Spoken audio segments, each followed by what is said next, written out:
to change your last lines to the iconic ones? I think it's not changed in the new version. No. Not. Okay, I will do that then. We are live. Change your last lines to the iconic ones. I think it's not changed in the new version. There we go.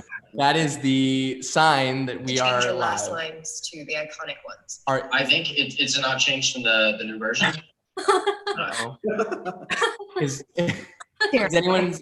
Is anyone else have the, there we go. We're good. There we go. We're in the clear. We are officially live. Very exciting. I'm going to make a quick announcement before we start. And while I make this quick announcement, if everyone else wants to go on mute briefly, alert your viewers if you want. And one last thing, I'm just going to take over the screen for a second. So, and then we're going to begin. So, my name is Brando. I founded Acting for a Cause some time ago. By some time ago, I mean this past March at the beginning of the pandemic. Acting for a Cause is all about bringing actors together to read plays and screenplays, classic plays and screenplays, to raise money for charity. It's really important that we respect this charity aspect and make some impact for myself on behalf of the actors, but also on behalf of the world, because right now we're dealing obviously with unprecedented times. But on top of everything, there are certain hospitals that are really well funded, and there are certain hospitals that really need our help. One of those hospitals is Mount Sinai in Chicago. Mount Sinai in Chicago is actually the first hospital that we ever fundraised for. It primarily serves low-income families, minorities, and also disproportionately serves those who are suffering from COVID-19. What is really unfortunate is that the hospital relies so heavily on outside donors. They primarily deal with patients that are on Medicare and Medicaid, and so the hospital is just not given as much funds as hospitals in really wealthy communities. And with all the work that they have to do and all the changes that are taking place with the pandemic, it's an opportunity to help people that need help in a timely manner. So if you're willing to make a donation, go to actingforacause.org, click on the donate link. It'll take you directly to the EIF's website. 50% of the donations go to Mount Sinai, 50% go towards arts education. Just as important right now, the arts are suffering. But I think that the group that needs the most funding are kids that are in nonprofit programs that give them the opportunity to be involved in arts education that otherwise would not have an outlet for their creativity. Here on the west side of Chicago, there's so many programs that aren't going to exist when schools reopen, simply because when the funds are redistributed, and since the funds are very tight right now, the first things that get cut are arts programs. What's amazing about the EIF is they are doing two things. They're funding these programs, but they're also fighting at the national level to have the government redistribute and distribute funds towards arts programs instead of cutting it. So they're doing playing two very important roles in this crazy time. So please alert yourself and you can educate yourself a little bit on the website at actingforacause.org. But if you have means, just or even if you can give just as little as $5, there's power in numbers, and any donation would be much appreciated. actingforacause.org. Now, with all that being said, I'm going to bring our cast back in on this. This whole journey with this particular screenplay has been amazing.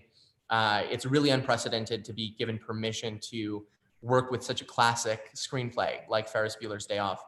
And this is in a huge part thanks to the John Hughes estate, run by Candace Hansen, a genius, wonderful person who was just so prompt in giving us permission. And of course, the second time collaborating with Paramount, who previously gave us the rights to Up in the Air, our previous read. You can go back and watch many of our previous reads. This one, however, will only be available for the week for public viewing. So definitely, if you want to watch it again, watch it soon. And if you're watching in retrospect, don't forget to donate. The donation page will be up continually. With all that being said, without further ado, I'd like to introduce our cast, our wonderful group. We did announce previously we had an additional cast member. That cast member, unfortunately, will not be performing today. So I will be, and typically I was narrating the screenplays. I will be filling in for that castmate, and Xavier Jenkins, longtime collaborator and also the co-director of our reading of Hit the Wall, will be joining in and narrating this. We made this change of casting, and Xavier jumped in to save the day at the last minute, this last hour. So a huge thank you to Xavier. You're amazing. Cut him some slack as he takes on the role of narrating. And we can all get off of mute. We're going to go ahead and start, without further ado, our reading of Ferris Bueller's Day Off.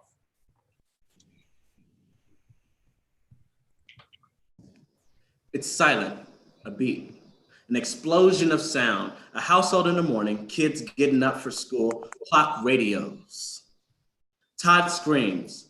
We hear the sound of Todd's footsteps running through the kitchen, down the hall, up the stairs, and up the hallway. A door opens.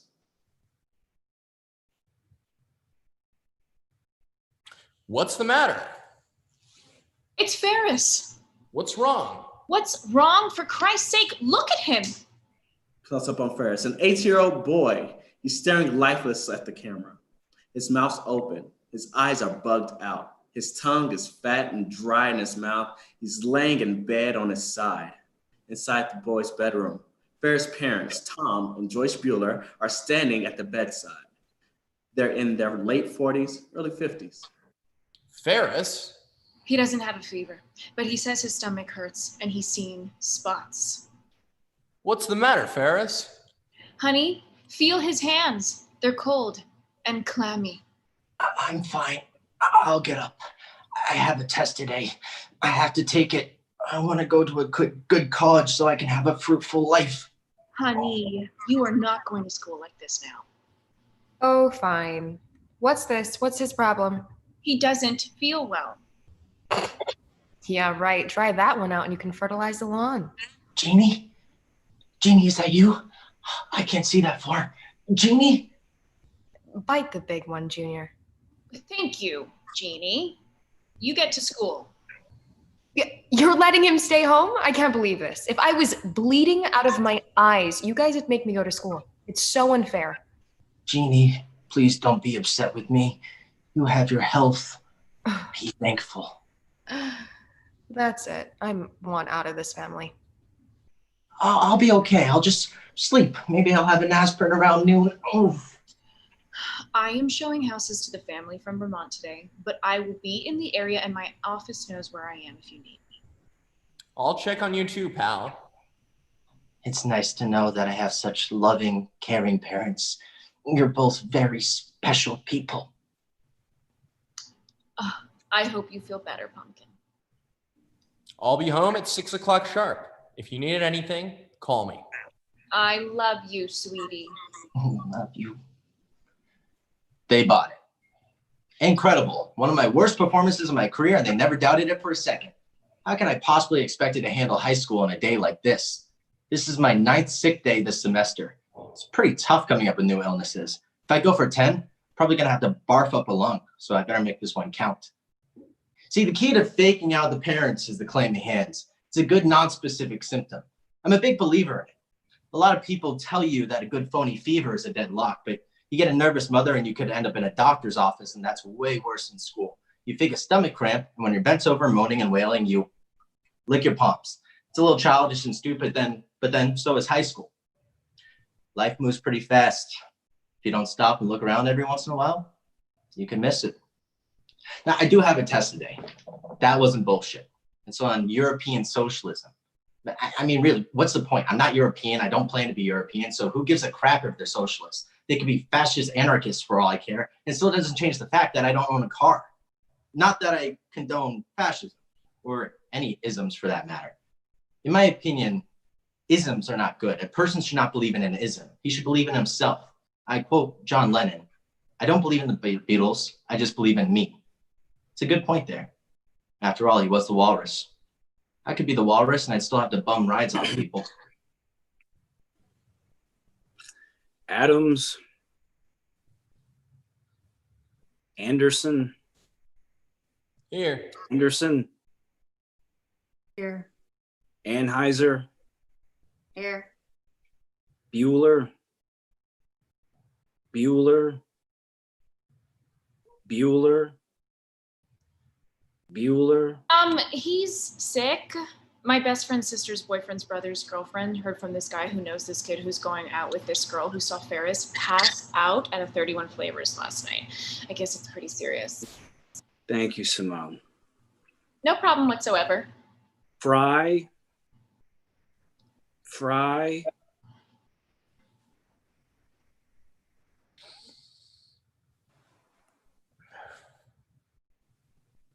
Hello? Cameron, babe, what's happening? Very little. How do you feel? Shredded. Is your mother in your room? Unfortunately, she's not staying. Where are you? I'm taking the day off. Now get dressed and come on over. I can't, stupid. I'm sick. That's all in your head. Come on over. I feel like complete shit, Ferris. I can't go anywhere. I'm sorry to hear that. Now come on over and pick me up. I'm dying. You're not dying. You just can't think of anything better to do. If anybody needs a day off, it's Cameron. He has a lot of things to sort out before he graduates. He can't be wound so tight and go to college. His roommate will kill him. Now, pardon my French, but Cameron is so tight that if you stuck a lump of coal up his ass, in 2 weeks you'd have a diamond. Joyce Bueller? This is the Dean of Students. Oh my God, I am so sorry. I completely forgot to call. Then you are aware that your son is not in school today. Yes, I am. Ferris is homesick. I had a meeting first thing this morning. I should have called, but it completely slipped my mind. I am very, very sorry. Are you also aware, Mrs. Bueller, that Ferris does not have what we consider to be an exemplary attendance record? I don't understand. He has missed an unacceptable number of school days. In the opinion of this educator, Ferris is not taking his academic growth seriously. Now, I've spent my morning examining his records, and if Ferris thinks he can coast through this last month and still graduates, he is sorely mistaken. I have no reservations whatsoever about holding him back for another year. Well, this is all news to me. Usually is. So far this semester, he has been absent 9 times. 9 times? 9 times. I don't remember him being sick 9 times. That's because he probably wasn't sick. He was skipping school. Wake up and smell the coffee, Mrs. Bueller. It is a fool's paradise. He is just leading you down the primrose path. I can't believe it. I've got it right here in front of me. He has missed 9 days. I asked for a car, I got a computer. How's that for being born under a bad sign? Look, I can give you every assurance that Ferris is home and that he is very ill. I debated whether or not I should even leave him. I can appreciate that at this time of year, children are prone to taking the day off, but in Ferris's case, I can assure you he is truly a very sick boy. I'm playing a clarinet. Never had one lesson.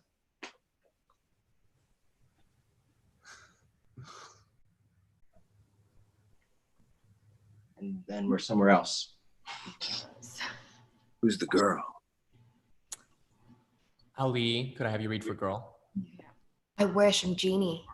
Or Janine, can I have you read for girl, rather? Let's do it. Jeannie, I'm really sorry about your brother. What are you sorry for? I have to live with the trouser snake. No, I mean, I heard he's really sick. Huh. Who said he's sick? A bunch of people. They said he's like on the verge of death. This guy in my biology class said that if Ferris dies, he's going to give his eyes to Stevie Wonder. Oh, he's such a sweetie. Gotta go. Shut up. A sample of my blood was sent to the Atlanta. A sample of my blood was sent to the Atlanta's Center for Disease Control. I don't know, man. I'm breaking heavily. He's a freshman. Did you see Alien when the guy had that creature in his stomach? That's what it feels like. I need a quote on this. Did you see Alien? Who's he talking to? Ferris Bueller, you know him? Yeah, he's getting me out of summer school. We appreciate you letting us know how you're doing. We got to split. Huh? Yeah, sure. Hold on. Shit, I hope he doesn't die. I can't handle summer school. Wait a minute. Give me somebody else.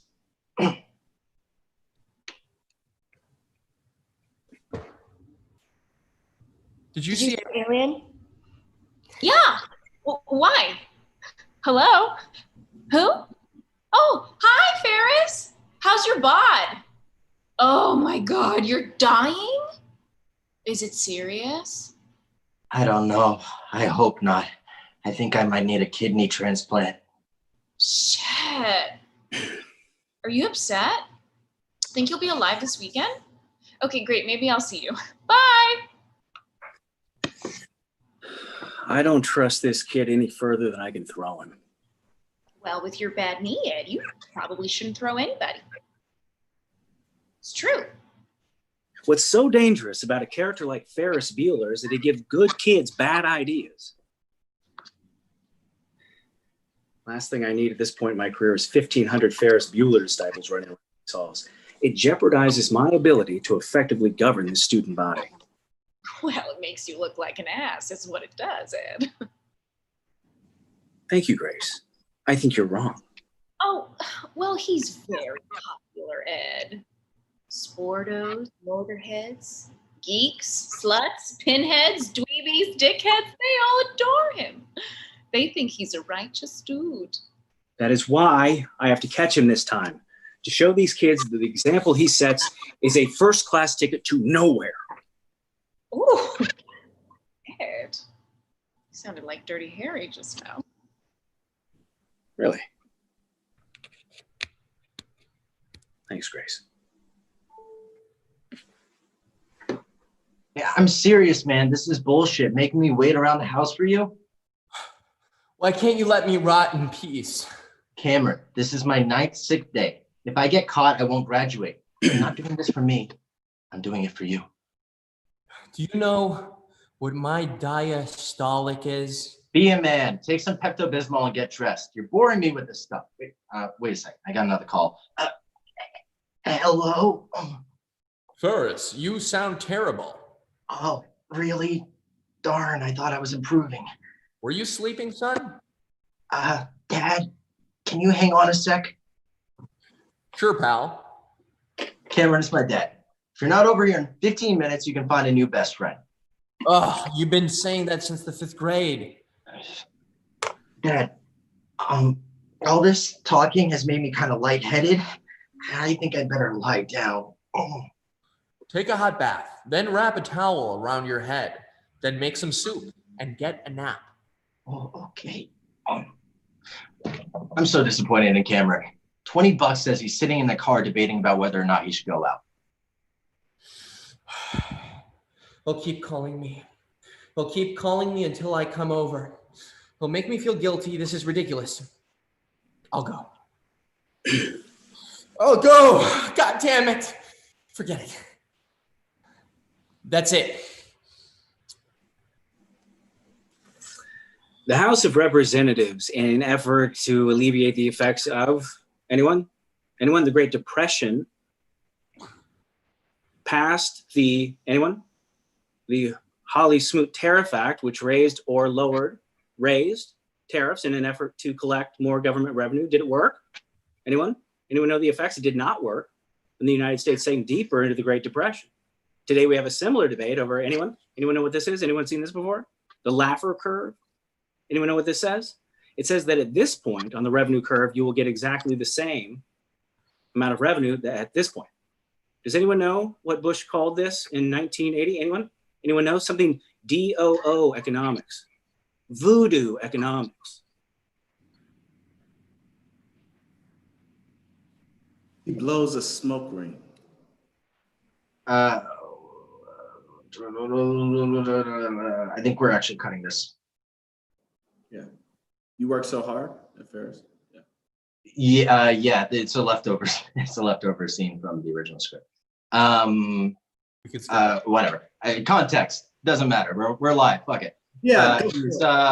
He's talking to his dad. He's asking him about some bail bonds, and he's talking about some other stuff. And then That's the page that's missing. And then he goes, you work so hard. I'll bet you don't even remember where those bonds are, right? Wrong. Oh, yeah, you're pulling my leg and you're just trying to cheer me up. Like hell I am. They're in a shoebox in my closet. Oh. Now, was that a class move or what? The guy gave it up faster than a drunk Catholic girl. I hope my kids don't pull this shit on me. Of course, if they didn't, they'd probably be dumb and abnormal, and they'd probably never move out of my house, and I'd have to support them until I die. I take it back. Dad, all this talking has made me kind of lightheaded. I think I better lie down. Okay, pal. You take care. I'll call you after lunch. Oh, you don't have to, Dad. I want to. Bye now. He hangs up. You win some, you lose some. I'm so disappointed in Cameron. And then we have a repeat scene. That was a repeat scene too. So we'll cut that bit, right? And then we'll just go past to Cameron will go on like that for a good 30 minutes. The guy's a shellfish when it comes to making a decision. The reason he doesn't feel good is he worries about everything. The only guy I know who's deeply concerned about when he grows up, there will be a critical shortage of strategic metals. Cameron's also the only guy I know who knows what strategic metals are. Pardon me. He goes into the bathroom and zip and maybe I'm just like my mother. She's never satisfied. He flushes the toilet, whatever.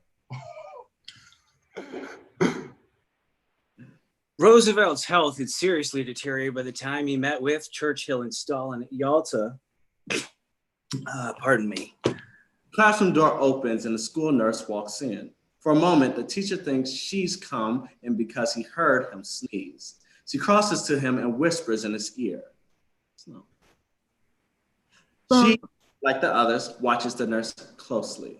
In the classroom, teacher, nurse. The teacher's face drops as he delivers an obvious piece of disturbed news. He nods grimly to the nurse. She looks at the kids. Sloane Peterson. She sits up in her seat.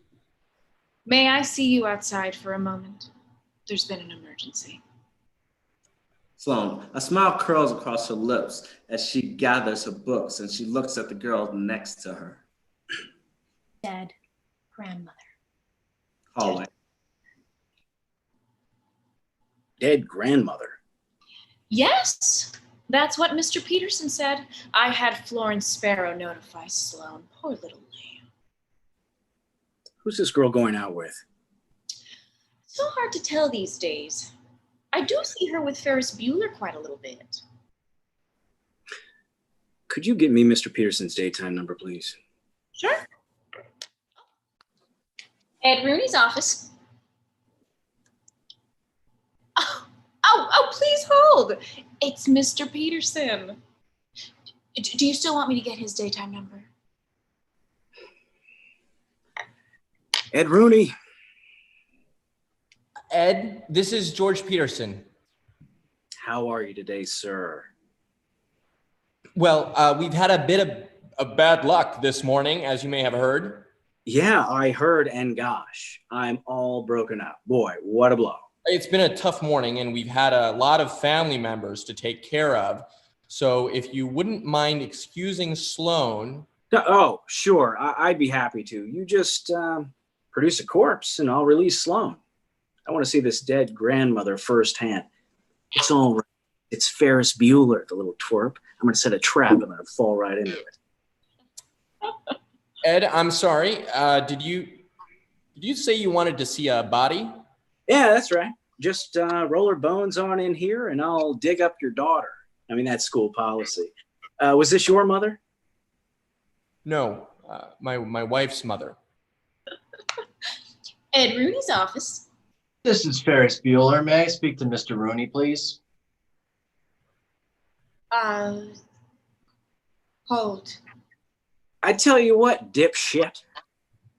You don't like my policies? You can just come down here and smooch my big old white butt. Ed! Up, buttercup. What?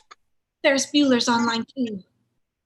Hey, Mr. Rooney, I'm sorry to disturb you at work, but I'm not feeling very well today, and I was wondering if it would be possible for my sister to bring home any assignments for my class that I may need. Have a nice day. Uh, um, I think I owe you an apology, sir. You ought to be sorry, for Christ's sake. A family member dies and you insult me? Look, I don't know. I thought it was someone else, and I have to know. You have to know, sir, that I would never deliberately insult you. I can't begin to tell you how embarrassed I. Christ! Pardon my French, but you're an asshole. Absolutely, you hit the nail right on the head, sir. Christ! This isn't over yet, Buster. You just make sure my daughter's out in front of the school in 10 minutes. You read me? Loud and clear, Mr. Peterson. Yeah, call me sir, goddammit. Sir. That's better. Yeah. Ferris strolls into the kitchen to catch the last of the conversation. Camera covers the phone. I'm scared shitless, Ferris. Rooney might guess my voice. Just keep calm. Rooney. Sorry, where are we? Bottom of page 35. Got it. Okay. Wait, I don't got it. All right. Okay, I got it now. Impossible. You're doing great. I don't have all day to bark at you, so I'll make this short and sweet. Yeah, it's great. You're doing great. I want my daughter out in front of the school in 10 minutes. By herself. I don't want anyone around. What did I do? Out in front by herself? It's too suspicious. You'll think something's up, you moron. You gotta cover it. You just do it. Do it, you. Talk. Rooney, I changed my mind, fella. You be out in front with her. I want to have a few words with you.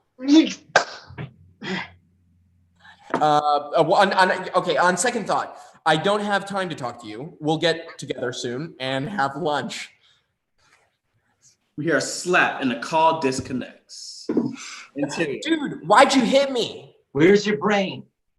Why'd you hit me? Where's your brain? Why'd you hit me? Where is your brain? I asked you first. How can we pick up Sloan if Rooney's going to be there with her? I said for her to be there alone and you freaked. Oh my God, you're so stupid. I didn't hit you, okay? I lightly slapped you. You hit me. Look, don't ask me to participate in your crap if you don't like the way I do it.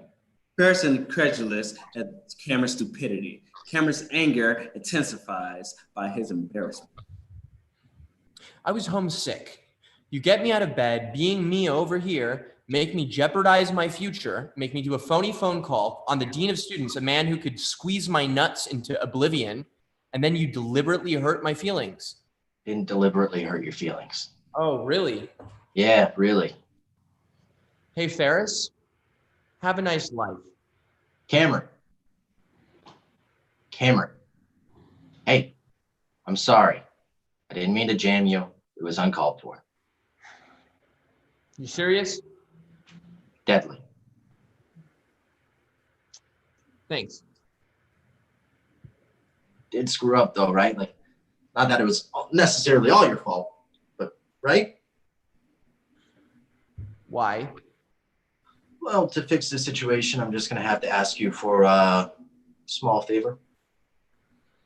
Cameron jaw drops.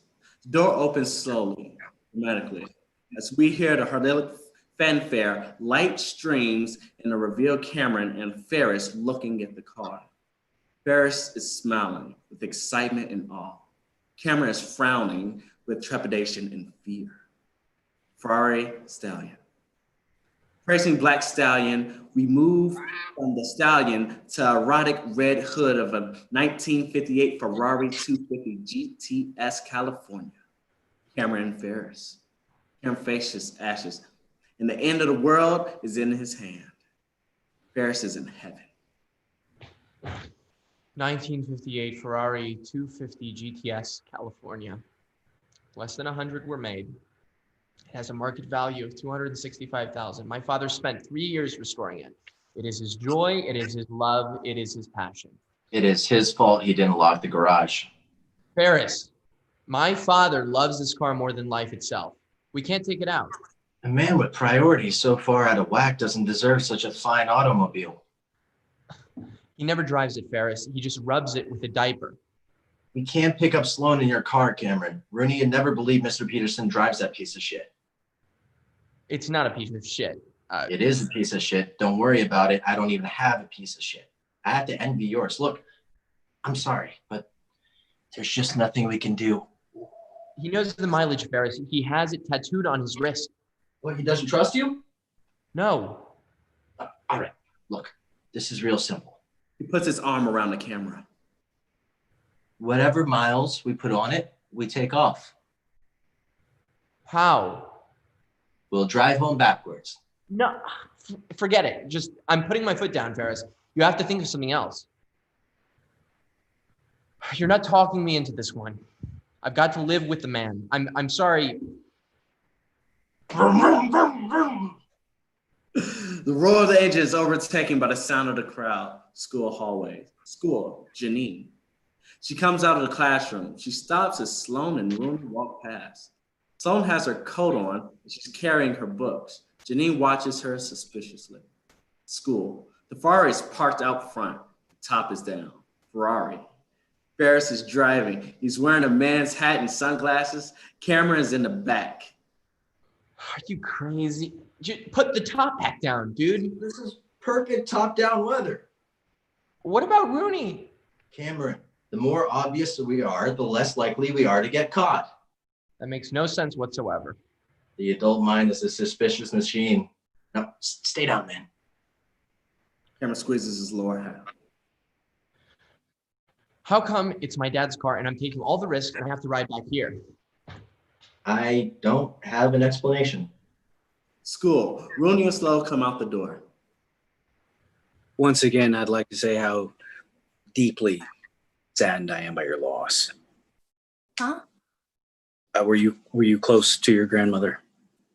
Oh, yeah, very close. She was a terrific lady, very hip, very old. Yeah. Oh, Sloan, dear. Sloan looks across at the Ferrari. Rooney looks. Their point of view. Ferris is looking out across the roof of the Ferrari. He's careful to keep his nose and mouth below the roof line. Just hurry along now. Outside the school, Rooney's suspicious. Sloan smiles and bids Rooney a hasty farewell. I guess that's my dad. Thanks. See ya. She hurries to the car. Rooney watches her. Something does not compute for him. Inside the So that's how it is in their family. This is so great. I can't believe it. Right in front of Rooney. Hey, Cameron. You comfortable? Hi, no. What a fabulous car. Enjoy it quick. It's going home. It was risky, it was bold, but it was totally necessary. What are we gonna do? Well, the question is, what are we going to do? The question is, what aren't we going to do? Don't tell me we're not going to take the car home, please. All right, look, if you had access to a car like this, would you take it back right away? Would you give up feeling like a ton just to ease your best friend's tension? He smiles. No, neither would I. Exterior of the Ferrari in the street. It accelerates away like a shot. Suburban bank. A fresh modern bank building. The clock outside reads 9:53. The Ferrari pulls into the parking lot. Inside of the bank, Ferris and Cameron Sloan walk in. Ferris is cocky and confident. Sloan still intoxicated with her freedom. Cameron's having a stomach trouble. Ferris leads the way to an open teller window.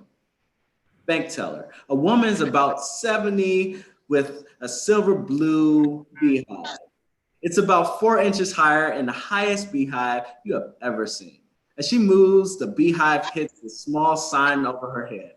She's been in the bank since they opened. She smiles when she sees Ferris. Ferris Bueller? Ferris. He's at the window on the other side of the camera and Sloan. Ferris smiles. Cameron blanches. Hello, Mrs. Froiling. How are you? Well, I passed a kidney stone Tuesday, so I'm a little pooped. But other than that, I'm as chipper as can be. Say, should you be in school? But me? Oh, I'm out of school, Mrs. Freudling. In fact, I'm married. This is my wife, Madonna, and this is my brother-in-law, ZZ Top. ZZ, this is Mrs. Freudling. Is Top a Slavic name? Yeah.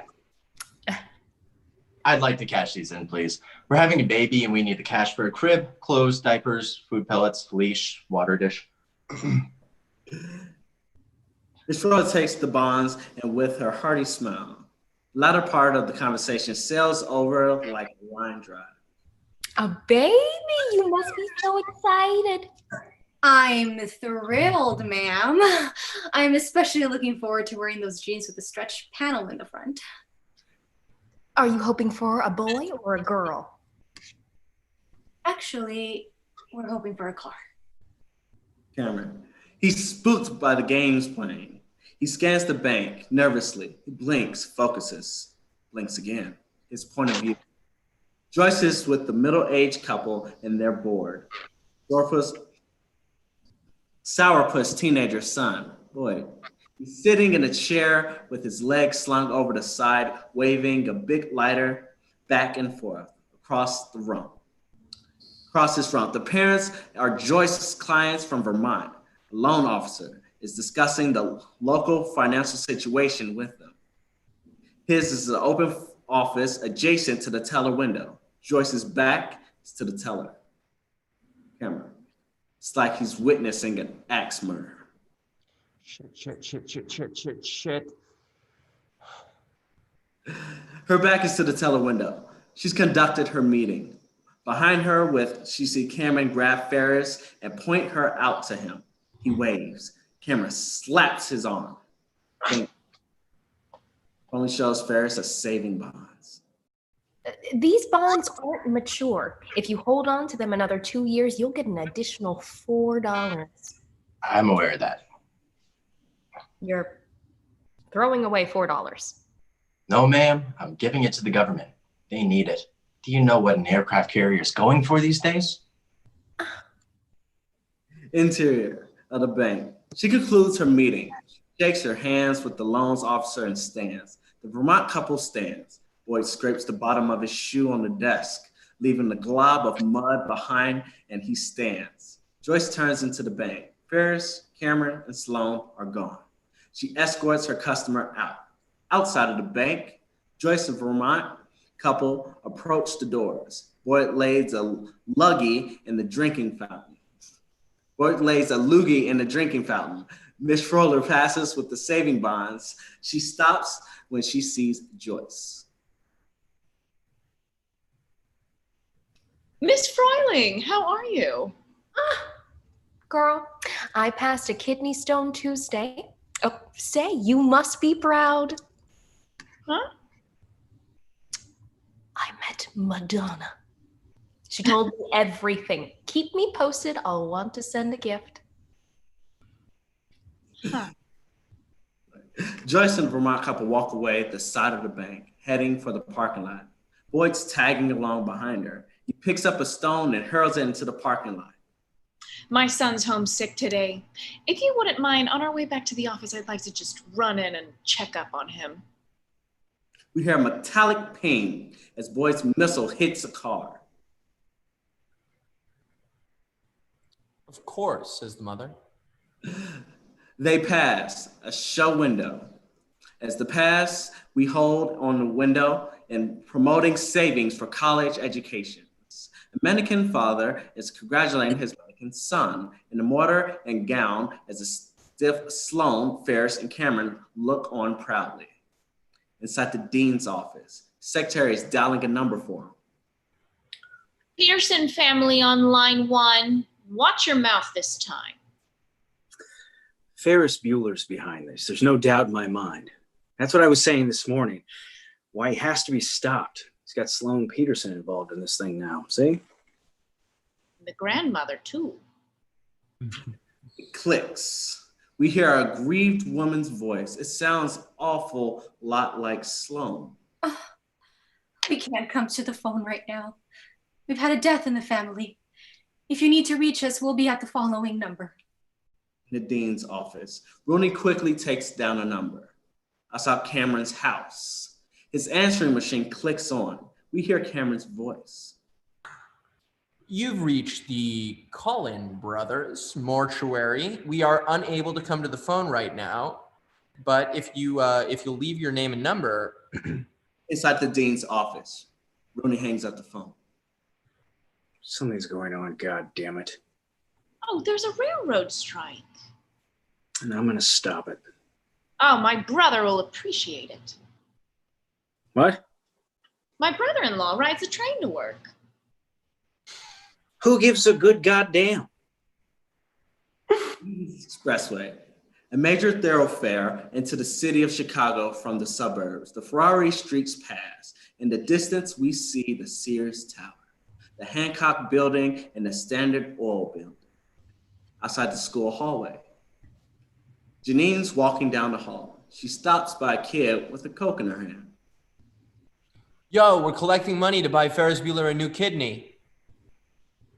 They run about 50 G's, so it could help.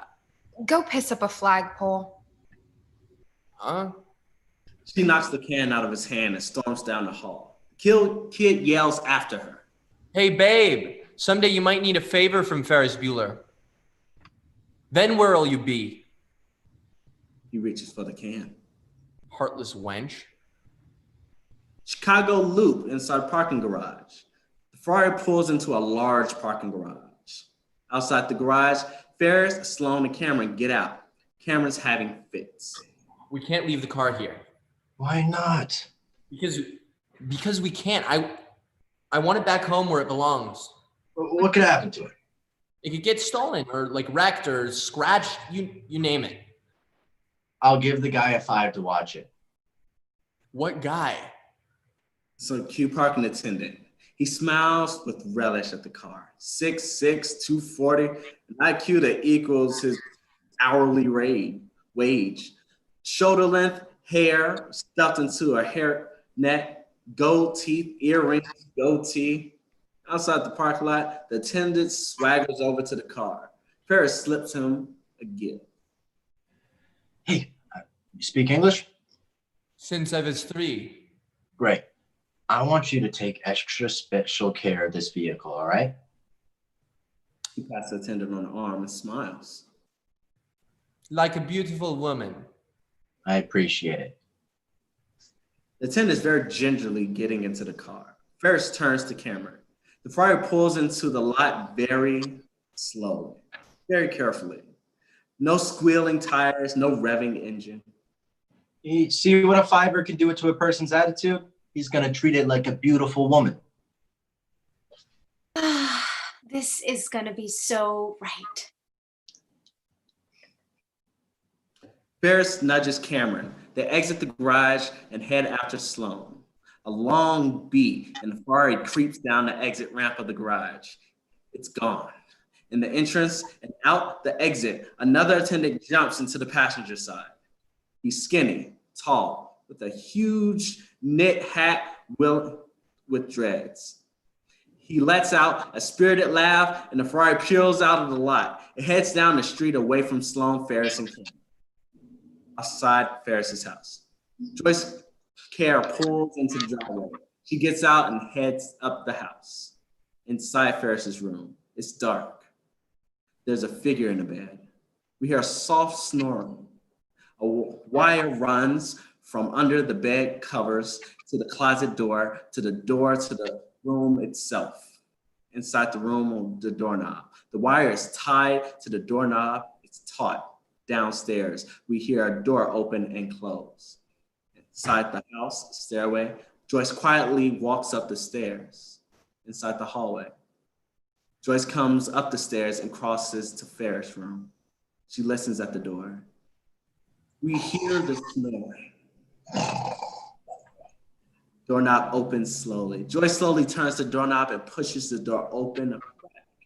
Her point of view, The door opens and the figure like lump in the bed moves. Joyce, she smiles and closes the door. Inside the closet. The closet door is open. The wire from the bedroom is strung over the top of the closet door. A trophy is attached to the end of the wire and it's resting on a yardstick. As the bedroom door closes, the trophy lifts up off the yardstick and the lump on the bed goes back down in its original position. Ferris synthesizer. Little LEDs are lighting up to the rhythm of snoring. The snoring is simulated. In the hallway, Joyce listens at the door, another beat. She smiles with relief and affection. Outside the Sears Tower, later, helicopter shot moves in on the world's tallest building. As it passes, we see 3 figures pressed against the windows. This is the world's tallest building. From our vantage point here on the 103rd floor, we are provided with a view of 4 states. You think the car's all right? Illinois, Michigan, Wisconsin, and my personal favorite, Indiana. Inside the Sears Tower observation deck, Ferris, Cameron, and Sloan are standing against the window. Man, I don't feel so good, Ferris. Are we gonna stay long? Take a step back. Now lean against the glass like this. He leans forward, putting all his weight on his forehead. And look down. Sloan leans forward. Cameron follows reluctantly. Oh, shit. From her point of view, the street far, far below is dizzying view. In the observation deck, the 3 are leaning against the glass. What if the glass gives? Death. Cool. Cameron, he's looking down. I think I see my dad. On the street level, a middle-aged man, Cameron's father, Hoyce Fry, is standing on a street corner. He's leaning, clean, tough, humorless. He's wearing a puzzled look on his face. I think I see my car. From his point of view, the fire screams down the avenue and disappears down the underground ramp. Inside the Sears Tower lobby, Ferris and Sloan bound down the escalator. Cameron follows glumly. The dance past the giant Condor Mobile, just singing. I've been all around this great big world, And I've seen all kinds of girls. Yeah, but I couldn't wait to get get back to to the the States. States, back to the cutest girls in the world. Take it away. I wish they all could be California. I wish they all could be California. I wish they They all all could be could be California. California girls.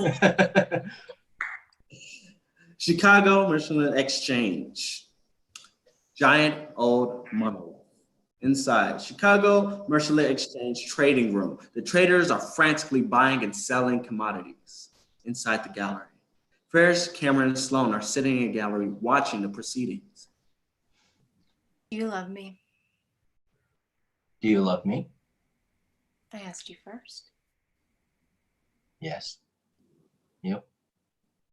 Yes. Would I trash a day of education to be with you if I didn't love you? Yes. Would I risk damaging a deep and wonderfully enriching relationship with my parents if I didn't love you? Yes. Would I have introduced you as my wife if I didn't love you? Wait a minute. That was a lie. Ah, true. Puts an arm around Sloan. Would you want to get married? I mean, if I wasn't an asshole Sure. today. Sloan stares at him. Is he serious? I'm game. No way. I'll do it if you will. Suddenly has Huh? Like if your blood's not compatible, you could produce a pinhead. Like the state requires a blood test. So, So you can't get married today. tomorrow? If you get a blood test today. I'm not getting married. I'm with you, babe. Well, why not? What do you mean, why not? Think about it. All right. Well, besides being too young and your father hating my guts and not having any place to live and feeling awkward about being the only cheerleader with a husband, give me one good reason why not. I'll give you two. Mother and father. My mother and father. They're married. They hate each other. You've seen them. Am I right? Yeah. Your father's a toad and your mother's always wired out, but so what? They're old. It's natural. It makes me puke. Like seeing people treat each other like that. It's like the car. He loves the car. He hates his wife. My parents are divorced. So what? It's not like it doesn't happen 10,000 times a day. Just because it happens doesn't mean it's right. Like, are you comfortable with it? No, it's not something I could get comfortable with. I've tried. Are yours divorced? They might as well be. Do you think they're staying together because of you? Do they like you? Yeah, sure. Consider this. My father canned me and my brother and my mom for a 25-year-old dipso with fake tits. He dropped us like a rock. Everything was cool at our house. I thought so. We all thought so. Then blam. It's over. This is all news to me. This is me talking to the camera. She keeps a pretty good secret. It was pure selfishness. When I have a kid, I don't care how much I want something. If it's going to screw up the kid, forget it. She's not lying. You could change. Yeah, but I'm going to try not to. I'm going to think about it, and I'm going to try to prevent it. What you're watching here is optimism. It's a common trait with my age group. Adults think it's cute. It's like a charming quirk that infects you. Camera down! It's like a charming quirk that infects youth. But it's a cool thing, and I think deep down, crusty old shits wish they had some. They wish they had her too. Sorry, she's taken. I'd rather not have my family break apart, thank you. Well, you know what? It ain't up to you. It's out of our hands. Right, so like in other words, I should just sit back and watch it crumble? You're merely an inhabitant in their universe. Frightening choice of words. They call the shots. When you split from them, you call the shots. Well, like you're saying I should run away or something? No, she's saying it's time for lunch. What? Let's go feed Cameron. They stand up and head out. Ferris hangs back a moment. He cups his hands to his mouth. He yells at the top of his voice, "Bye, bye, bye!" And he exits, cool and casual. Chicago Mercantile Exchange, trading floor. It explodes with activity in response to Ferris' shouts. We hear a radio announcer. Commodity prices rose sharply today in an unusually heavy trading. Exterior outside the restaurant. French restaurant on the Gold Coast. It's noon. Inside the restaurant, Ferris, Sloan, and Cameron are standing in the restaurant. Ferris is looking at the hostess reservation book. From his point of view, his fingers run down a party of 3 at noon, at 12 p.m. Inside the restaurant, the hostess returns. May I help you? Hi, yes, I'm Abe Froman, party of 3 for noon. Is there a problem? You're Abe Froman. I'm Abe Froman. I'm sorry, young man. I'm very busy right now. If you have trouble finding the door. Sloan tugs Ferris' sleeve. He ignores her. Oh, are you saying I'm not who I say I am? Shall I call the police? Look, let's go, Abe. I'm not going anywhere. You call the police. Go ahead. Better yet, I'll call them myself. Cameron chokes. Sloan grits her teeth. The hostess smiles smugly.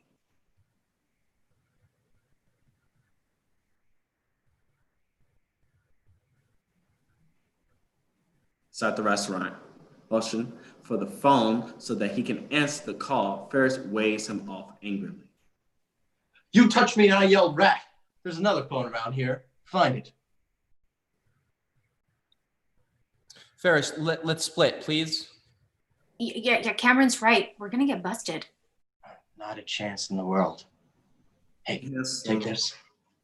Ask for Abe Froman. Ferris and Sloan and Cameron are seated in a restaurant. The hostess is waved over Ferris. I appreciate your understanding. Don't grovel, Charles. Just leave us to our repast and all will be forgiven. Enjoy your lunch. Thank you. Hostess backs away. Ferris smiles. Sloan's impressed. Cameron is flushed with nerves. Darling, you were wonderful. Oh, but I had a wonderful teacher. Cameron, dear friend, you thought we wouldn't have any fun. Shame on you. Ferris disappears behind his menu. Inside the school, we hear hallway sounds and Janine. Ferris Bueller's days are numbered. Inside the girls' locker room, Janine is sitting on a bench in a field hockey uniform. She's talking to a friend. I'm gonna bust his buns. Why? What's the point? Why? Because I'm sick of the little dope. He manipulates my parents, he does whatever he wants, whenever he wants, and he never gets nailed. Well, babe, today I'm the hammer. I think he's cute. You think he cute? Sweetie, it is an established fact that you have no taste. Ferris is not cute, he's not charming, he's not nice, he's not a wonderful person. He's an ignorant mule, and the sooner everybody in this school comes to that realization, the better off we'll all be. See, my brother strokes you, you sympathize with him, and I get pissed off, and this is what happens. Tosses the strap on the floor. Let me tell you something. I study hard, I work hard, I'm polite, I'm considerate, I'm friendly and fair to all kinds of people. Except morons. I try to be everything a good, decent person should be, and you know what? Everybody thinks you're an asshole. Excuse me? I don't think you're an asshole. Who does? Rachel? Oh. Okay, well, Rachel's a dirtbag. Who else? I don't know. Just forget it. Get that everybody thinks I'm an asshole? Would you like everyone to think that you're an asshole? Well, not everyone thinks you're an asshole. Mr. Rooney likes you.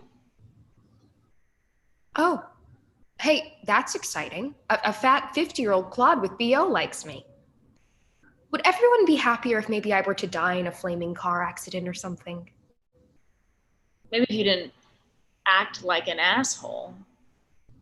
Am I acting like an asshole? I didn't mean it in that way.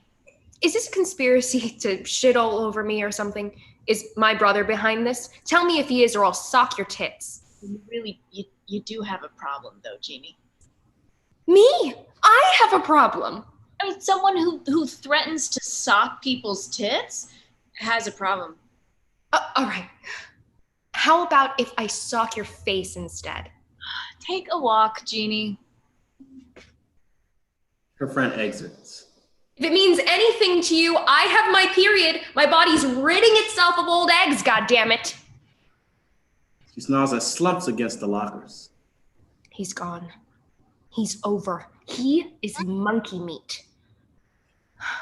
Ben's room, she has Paul. Ferris is standing at the urinal. See, my sister is a person who views life as an ordeal that must be endured. Her body's a transport vehicle for her anger. I don't know where she gets this shit. Basically, the family's pretty cool. I wonder if everybody shoots at cigarette butts in urinals. Probably not many women. I used to think that my family was the only one that had weirdness in it. It used to worry me. Then I met Cameron and I saw how his family functioned. Cameron's home life is really shit. He wasn't lying. That's why he's sick all the time. It really upsets him.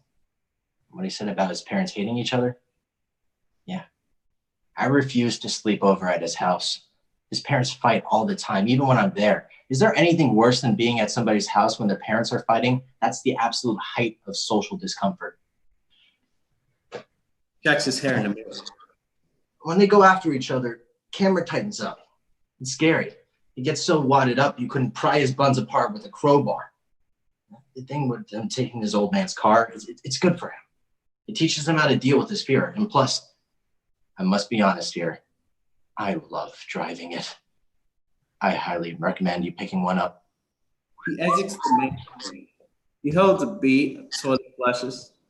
Another beat, and Tom walks out of the stall. He crosses the sink inside the restaurant. Cameron and Sloan have been serving their lunches. Have been served their lunches. They're staring at the plates. What is it? I don't know. But it looks like it's already been eaten. I knew it was a mistake letting Ferris order for us. What are you guys doing? What is this shit? You got me. I don't speak French. I think it's a land-based beef-wood creature. He takes a bite, savors the taste. Splendid. Really? Superb. Cameron and Sloan tries theirs. They chew tentatively. Good. Sloan and Cameron shrug. It's not bad. The waiter passes. Ferris stops him. Hey, yo, Clouseau. The waiter stops and looks at Ferris indignantly. I have a growth in my brain that causes memory lapses. Could you tell me what we ordered here? Sweetbreads. What might that be? It's pancreas. As in the gland that has important functions in digestion and metabolism? Sloan and Cameron, they stop chewing. They're holding their sweetbreads in their mouths. The one that secretes a thick, colorless fluid containing digestive enzymes? The home of the world-famous Isle of Langerhans? Wait. That pancreas? He nods broadly, knowing that he spoiled his menu. Sloan and Cameron, they look at each other. Ferris pats his mouth with his napkin and he looks at Cameron and Sloan. He raises a finger, holds it a beat, and gives a cue. Later, he turns away as Sloan and Cameron spit out their food. Ferris, he watches Sloan and Cameron, then glance at the window. Check, please. Exit the restaurant. Tom and his guests are standing at the curb, talking. A cab is waiting and the door is open. And BG, Ferris, Sloan, and Cameron come out of the restaurant. They approach the cab. Tom's back to Ferris. Ferris stops cold. Ferris, Sloan, Cameron. They turn on cue at Tom, now at the BG, turns toward the restaurant. 40,000 restaurants in the downtown area, and I picked the one my father goes to. We're gonna get nabbed for sure now. No way, Cameron. Only the meek get nabbed. The bold survive.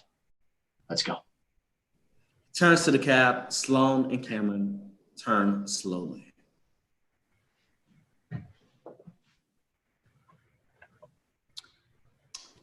I saw Chicago River long high shot. From the merchandise mart, looking down on the fitted green swath of water, a boat is rolling up the man-made canyon. Are you guys worried about nuclear war? Cameron, it's a beautiful day. We've won our freedom. We're traveling down one of America's most scenic, polluted waterways, and you bring up nuclear war? It's kind of a raggy subject, Cam. Regardless, it's with us every day. The possibility of global destruction. Don't you think it's an issue because people need something to worry about? They have to have some major problem that puts all their little bullshit into some kind of perspective. Maybe. Huh. Yeah, they used to have Vietnam. They used to have the oil crisis stuff in Iran. That's over and people have to have their own big issue. It's not like somebody came up with a nuclear holocaust yesterday at noon, you know? To answer your question, no, I'm not worried about it at all. We don't know when the bomb's going off. We do know, however, that college starts in the fall. Do you know what a nuclear winter is? Yeah, everybody's dead. It's real cold. And skiing's for shit. Boat makes a turn in the river and clears frame outside the boat dock. The three are sitting on the aft deck of the tour boat. The feet are up on the railings, very casual, very relaxed, discussing the end of the world. My stepfather is always going off about how when he was young, he was committed to all these causes. He's full of shit. All the old hippies are full of shit. He says I don't care about the things like he did. What's he care about now? Baldness, fatty meats, and money. I rest my case.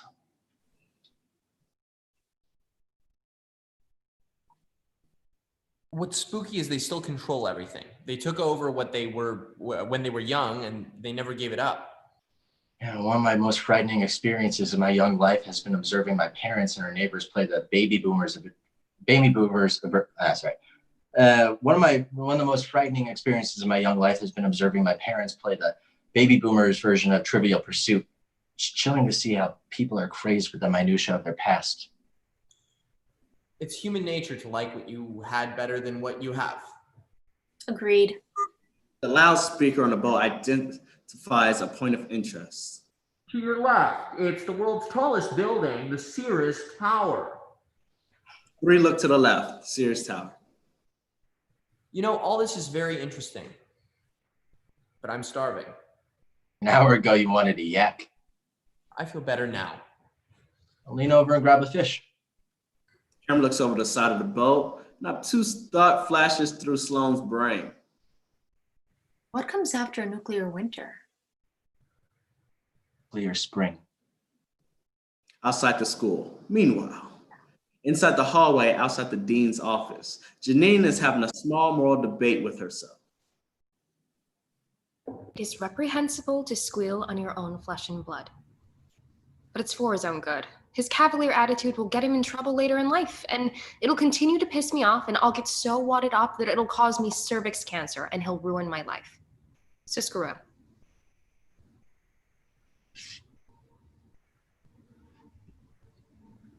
Well, hello, Jeannie. Who's bothering you now? Is Mr. Rooney in? No, I'm sorry, he's not. Can I help you? I seriously doubt it. When's he back? I don't know. He's left the school grounds on personal business. What's that supposed to mean? Well, I suppose it means that it's personal and that it's none of your business, young lady. Nice attitude. Isn't Mrs. Hagel expecting you in consumer ed class? Probably. What a little asshole. Outside street, queued by the curb. A car tire rolls into frame and stops. Slides across the sidewalk. Rooney's dress shoe steps out onto the pavement.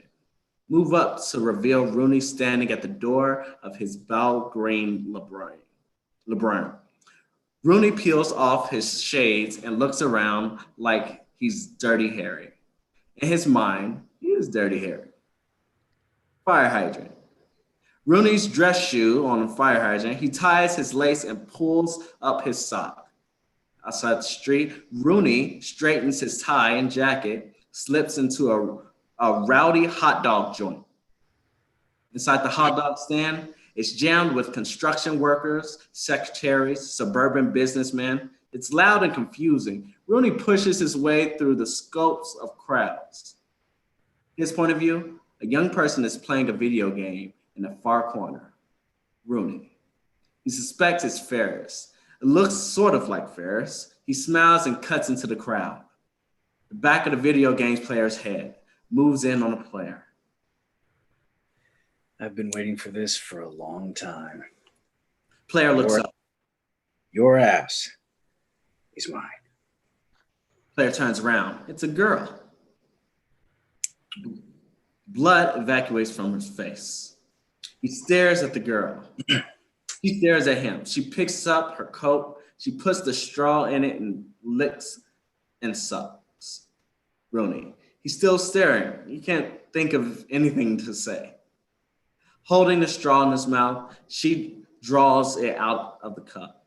She raises it, points it directly at Rooney's face. Rooney. He squints. The girl, she blows a straw full of Coke into Rooney's face. Napkin holder. A hand yanks a napkin hold. Inside the hot dog stand, a service counter. Rooney wipes his face. Behind him in the kitchen and the grease-covered TV set broadcasting a Cubs baseball game. There's a long foul ball. The TV camera follows the ball into the stands. A kid makes a stab at the ball. Rooney wipes his suit off. The TV camera zooms in to the boy roughly holding the foul ball aloft. It's Ferris. He does a little celebration dance. Rooney wads up the napkin and tosses it into the trash bin. The TV camera returns to the game. Rooney glances at the screen. What's the score? It's 0-0. Who's winning? The Cubs. Rooney nods and exits. Wrigley Field stands. Ferris sits down with the baseball. He shakes his stinging paw. On the other side of him are Cameron and Sloan. Cameron's scarfing nachos. I think I broke my thumb. Can we leave now? You want to leave? We just got here. You got a call, you broke your thumb. What's left to do? Cameron offers his nachos to Sloan. She looks at him with disgust. No wonder you're always sick. Ferris leans back, puts his hand behind his head, and turns his face to the bright sun. Do you realize that I played by the rules? You be in gym right now? Outside high school, playing field.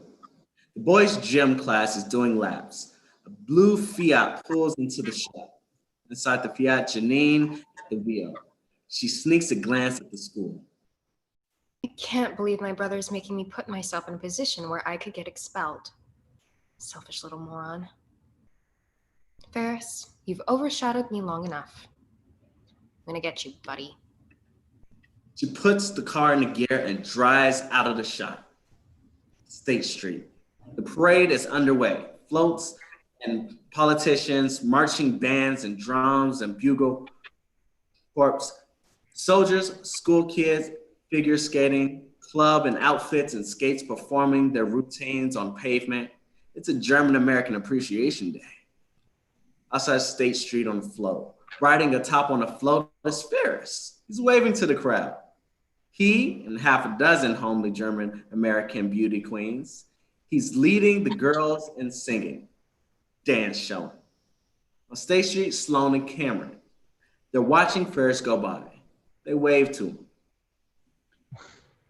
I love him. It's hard not to. Cameron breaks a smile.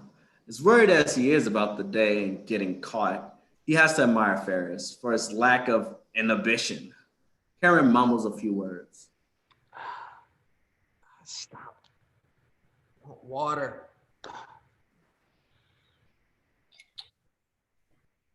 Do you believe in reincarnation? What? Do you believe that you lived before? Yeah, like sort of. Do you ever wonder what you were? I don't have to wonder. I know. I was a tractor tire. State Street, float. Ferris is on his knees, reaching down from the float, shaking hands with people in the crowd. Dankeschön, guten Tag, Gesundheit. State Street, Sloan and Cameron continue their conversation. What were you in a previous life? I'm not sure, but I think I know who Ferris was. Hannibal? From the A-Team? No, the guy who rode the elephants into Switzerland. Sloan laughs at herself. They step out of the crowd and head down to the street in the direction the parade is heading. I think if he was anybody, he was Magellan. You know, the guy who went around the world. I could see him ignoring popular belief and taking off on some impossible mission. Yeah. As long as I've known him, everything works out for him. There's like nothing he can't handle.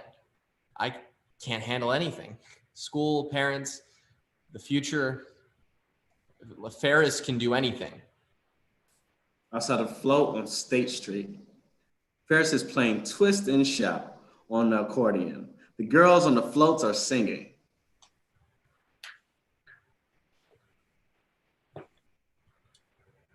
Technical difficulties. Don't worry.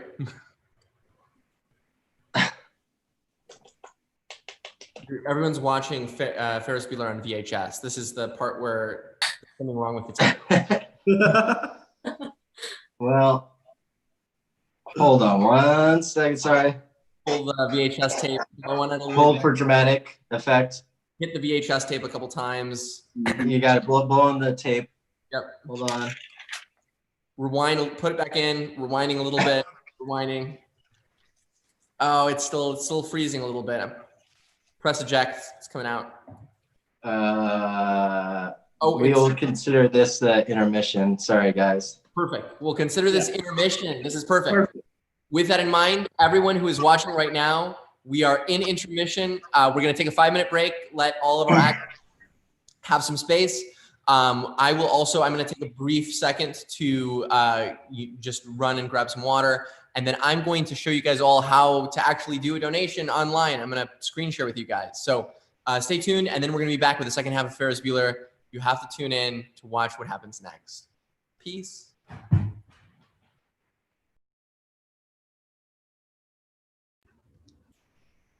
Well, this is always fun. So this is kind of like a running joke that I always tell. Ginny, you have to unmute yourself like this. There we go. I'm back. Okay, thanks for being here.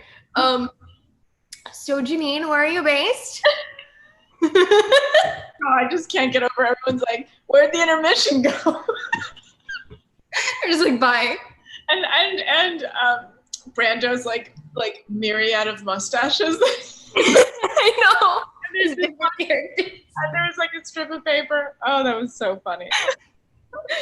Oh boy. So wait, so how do we know if because my thing still says live on custom streaming, but we're definitely live. No, we're still definitely live.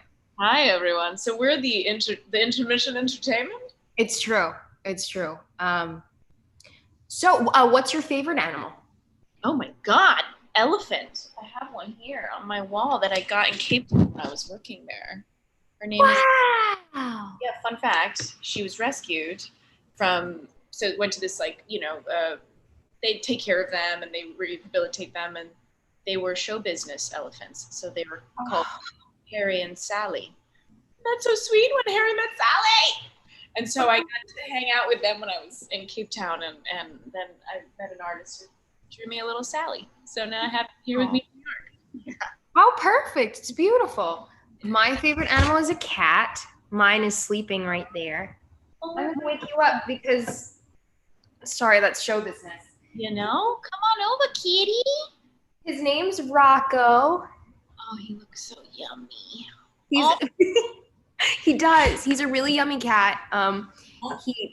We're just sharing pets. That's like Kiki's cat. You're Kiki. Cool. Love that. Who? So sweet. That's a Studio Ghibli film. The guy who made Oh. Gotta check it out. That's my personal favorite. Okay, well, I'm glad more people are back. Janine and I were just carrying the show here. I know. I heard. Before I'm gonna go on screen share, but I gotta close out like a bunch of tabs here. So this is my dog. I saw that you were. Is this like show and tell? Oh no, that's too. Her name is Goldie. Say hi. God. What? I loved her barking yesterday in rehearsal. Like, you got excited. I know. Brando was telling me to scream, and I was like, and then she started screaming for me, and I was like, perfect. There you go. I could tire you. Right, Goldie?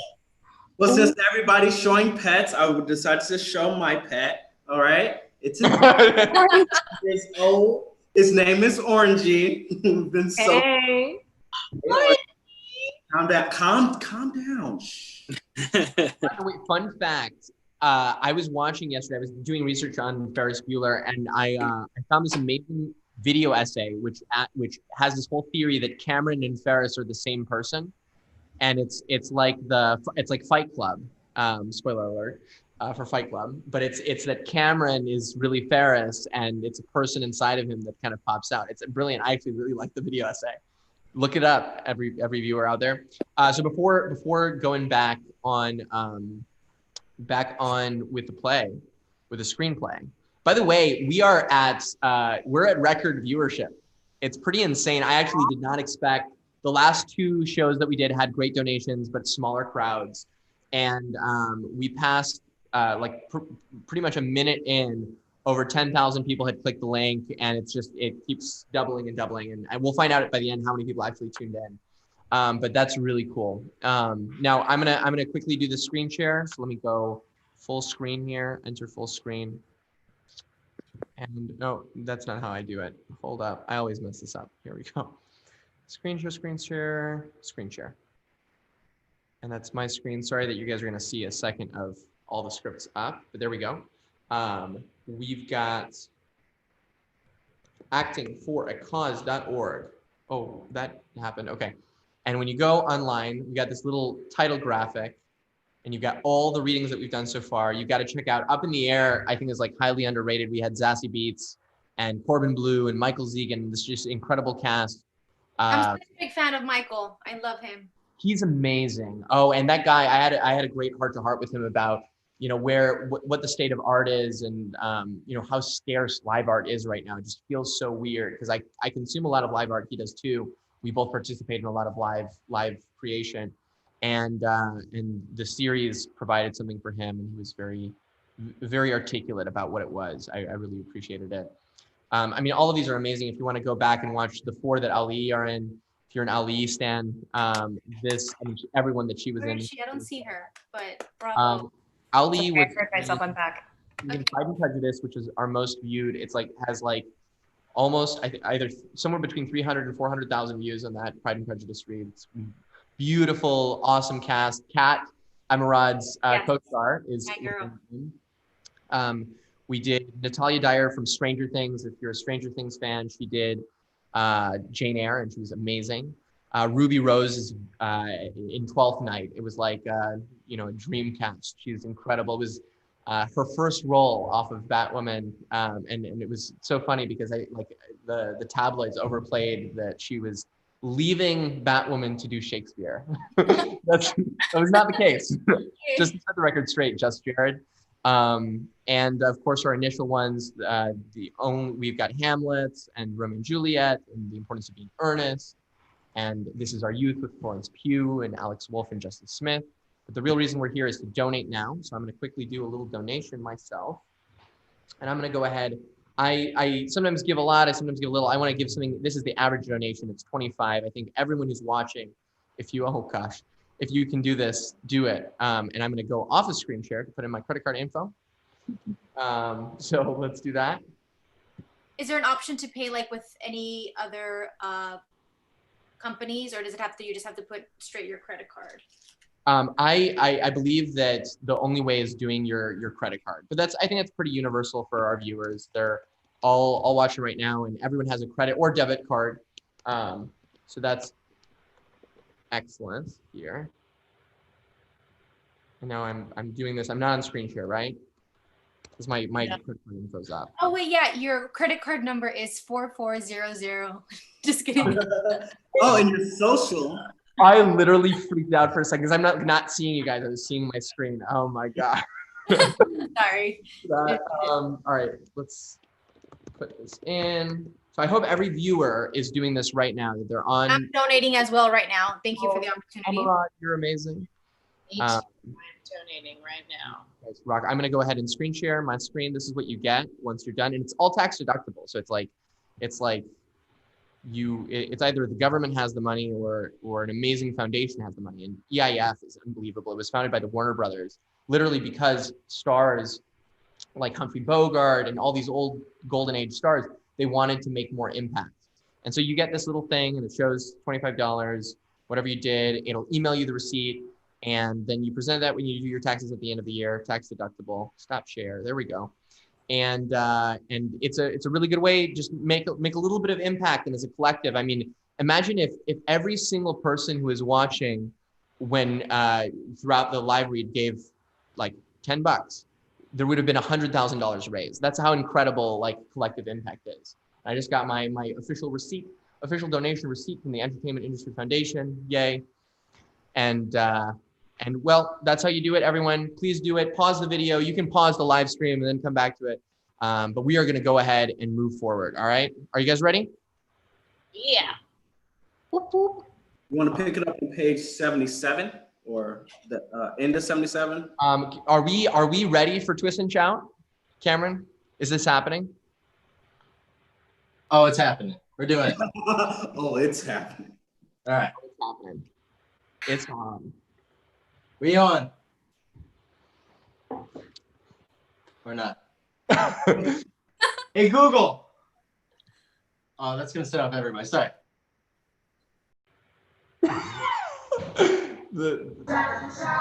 Hey.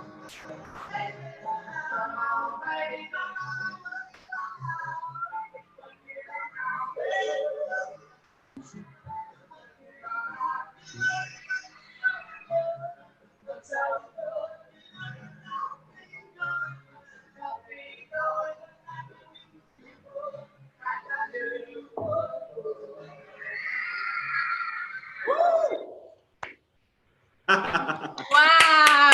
All right. Ferris, Ferris. All right. Outside on the street, Sloan and Cameron, they continue their conversation. The future's worse for a boy, isn't it? The girl can always bail out and have a baby and get some guy to support her. That's like a pretty grim thought. True, but it's an option. No options is worse. I don't know what I'm going to do. College? Yeah, but like to do what? What are you interested in? Nothing. Me either. They walk on for a few beats. We hear Twist and Shout, growing louder and louder. The Suns is taking over all the other tunes in the bands. It's infectious, the entire parade. What do you think Ferris is going to do? Outside on State Street, marching band. Woo!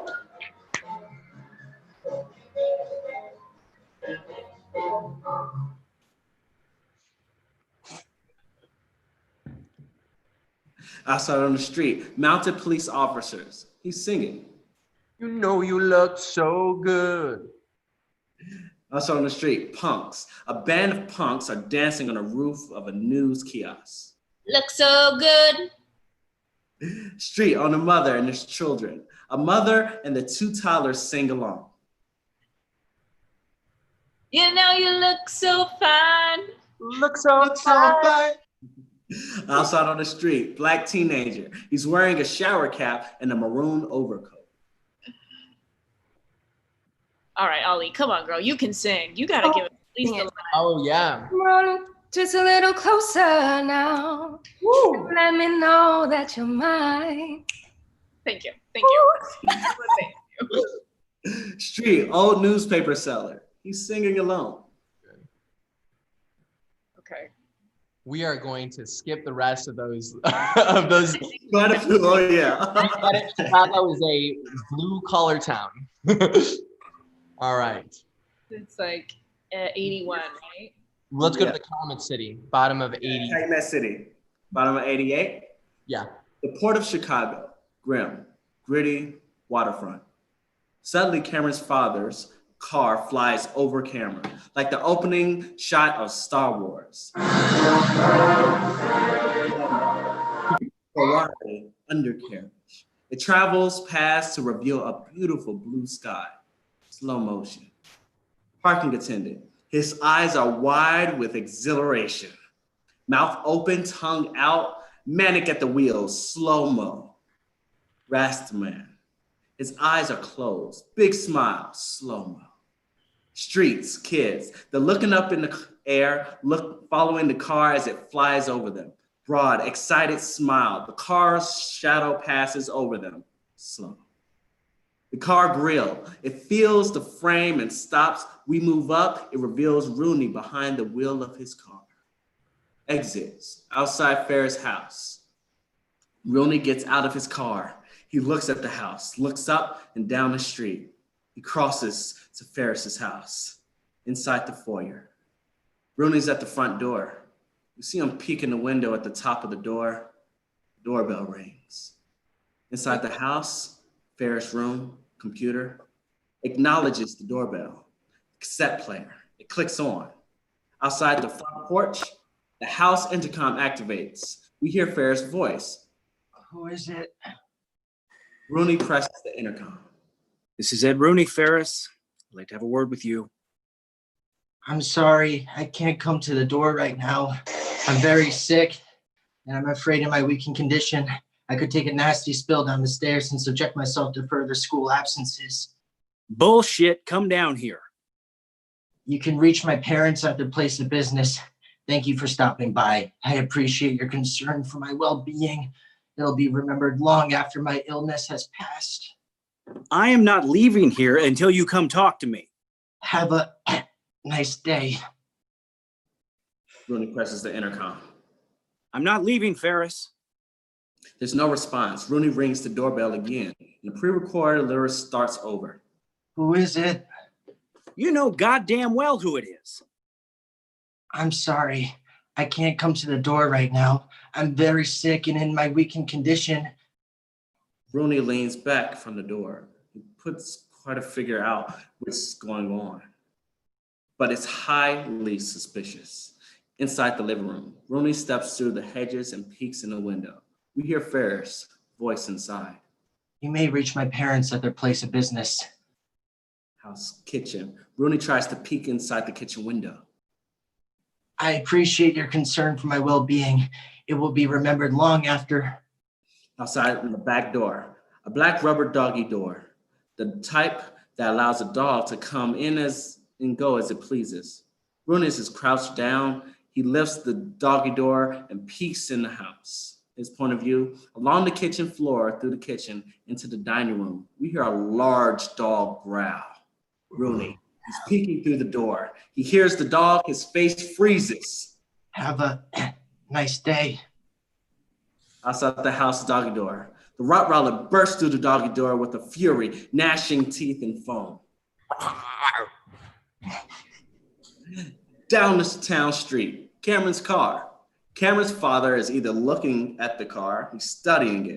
It looks terribly familiar. He leans into the open car and reaches for the glove box to see the contents well confirm if it's his. He freezes. He looks up slowly. From his point of view, the attendant and the roster man are glaring at him. They're holding bags of fried chicken. You looking for something in my car? Cameron's father, he shakes his head, no.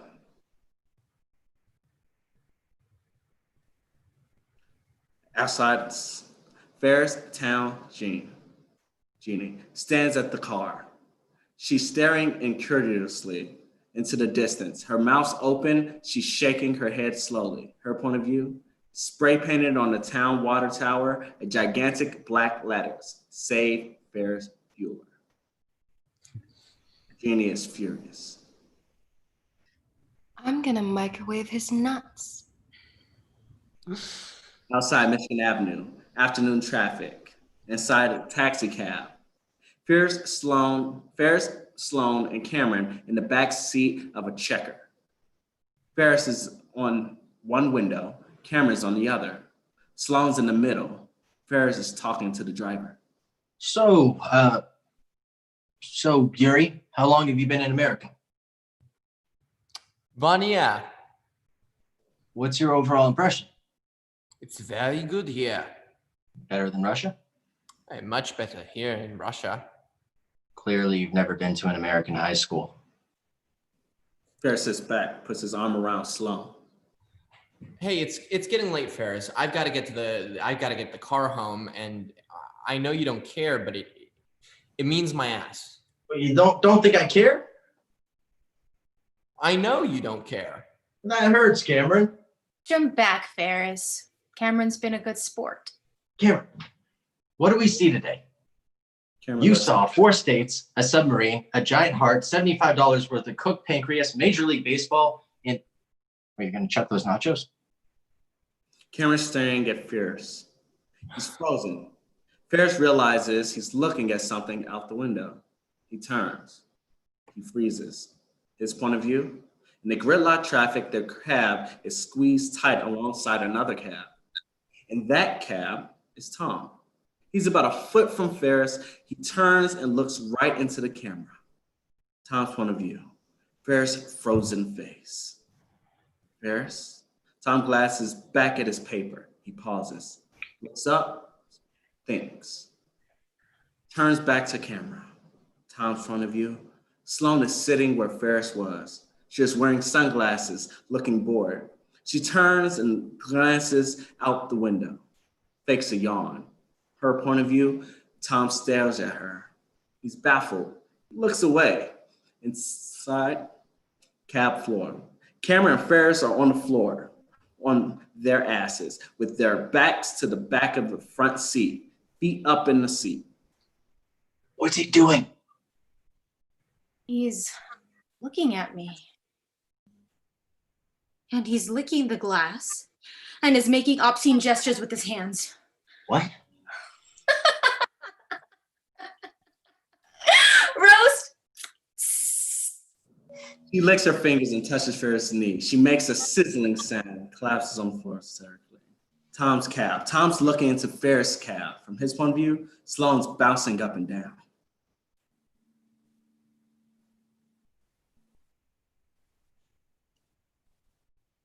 Tom? Going. It's It's a narration. Keep going. Keep going. Okay, Ferris, house, backyard, dog. The Rottweiler chewing on a shoe, tearing it apart. Backyard, Rooney. He's standing outside the fence. He's missing a shoe. His face, his suit pants are torn from the crotch to the knee. His suit coat pocket is torn off. His hair's messed and there's a gray grass stain on his knees and elbows. He's looking in. It's a $28 dress shoe, you worthless mutt. From his point of view, the Rottweiler leaps at camera. City streets. Ferris is leading the way down Michigan Avenue. He's hustling through the crowd. He has Sloane by the hand. She's jogging to keep up. Cameron's a few steps behind. He keeps bumping into people. Ferris and Sloane make the turn to Wacker Drive and disappear into the stone container building. Cameron follows, mumbling again. Outside the house front, a florist truck pulls up in front of the house. A delivery man gets out with a huge floral arrangement. He leads up to the house. Outside the house porch, Rooney's sitting on the porch, patting a bloody knee with his handkerchief, and the delivery man hops up on the steps. Rooney looks at him. He greets Rooney cheerfully. Howdy. Presses the doorbell, a beat, and we hear Ferris recording. Who is it? The delivery man presses the intercom. Focus on flowers. I have a delivery. I'm sorry, but I can't come to the door right now. I'm very sick and I'm afraid It's a recording, asshole. that in my weakened condition, I could take a nasty spill and subject myself to further school absences. What's your problem? He's one of my students. You can reach my parents at their place of business. Thank you for yada, yada, yada. Little bugger's dying. What? Remember long after this illness has passed. As I heard it from our mailman, he was supposedly born with only half a kidney. Have a nice day. Thank you, young man. I don't know the details, but my boss had to send to Milwaukee to get more orchids. He's very popular. So nobody's home here? No, You gonna be around for a while? I imagine so. You wanna keep an eye on these? Rooney looks at the flowers. Then he looks at the delivery man. You know, it really touches me that so many people are rallying behind this guy. I guess there's hope for the human race after all. Gotta run. Just out to the porch and trots to the truck. Rooney looks and incredulous at the arrangement. He opens the attached card. Christ. It's signed. All our best for a speedy recovery, the English department, faculty, and staff. Inside the radio station studio. The #1 afternoon FM rock and roll DJ is sitting behind his microphone. I don't know who that was or what they were playing, but I apologize for it nonetheless. I have a guest with me today. Inside studio with Ferris. He puts his headphones on. Outside Ferris' house, Jeannie car pulls in the driveway. We hear her car radio. His name is Ferris Mueller. Bueller. Ferris Bueller. Sorry about that. And Jeannie car. She goes into shock. Her eyes blink, her head cocks. It's cool. Janine draws back and punches out the radio. Car antenna. The impact of her blow on the radio shoots the antenna into the air. Studio. Ferris leans forward and adjusts the microphone. He has an incredible story. Yes, I am. Now, I'm going to tell a massive lie here. Actually, okay. Context for the viewers, we're cutting this bit. Doesn't matter. We'll skip past it. Okay, cool.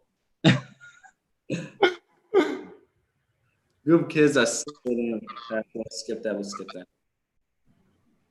We'll hop to the DJ. All right. School hallway. An even larger group of kids is listening to the blaster. They're cheering him on. Ferris' house backyard. The Rottweiler is laying unconscious on the lawn. The flower arrangement is scattered all over the yard, and the ceramic vase and flowers has obviously struck the dog. The broken pieces are all around the dog's head. Outside Ferris' house backyard, Rooney. He's smiling with great satisfaction. Sleep tight, Pooch. He hears something in the house.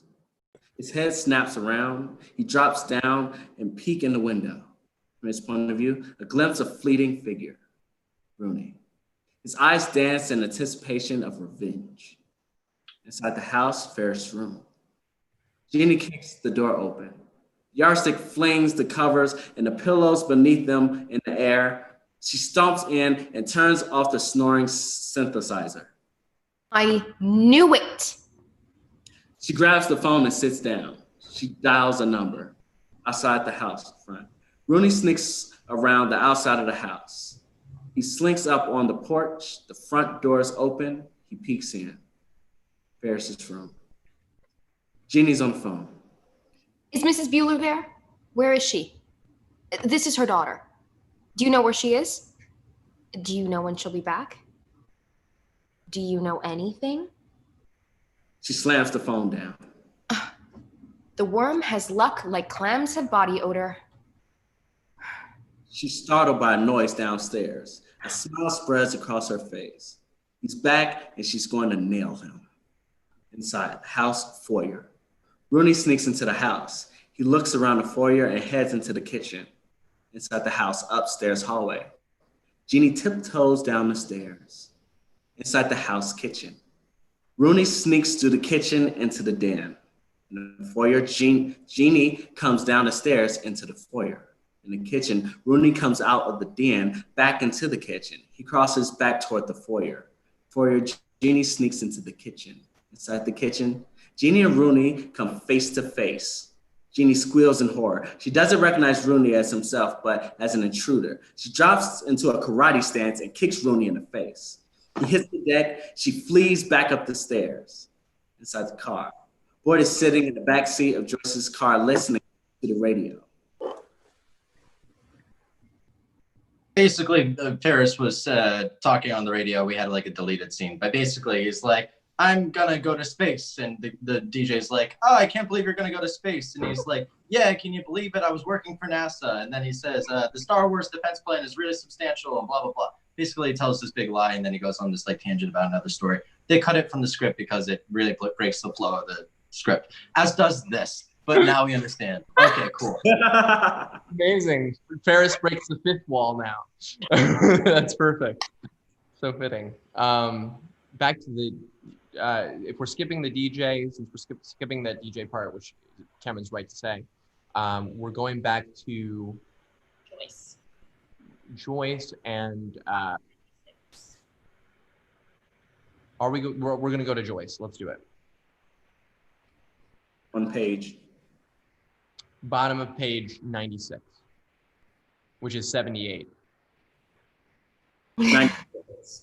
This is really breaking the fifth wall. This is Yeah, it is. Joyce gets in and the client's getting the other side. A song starts.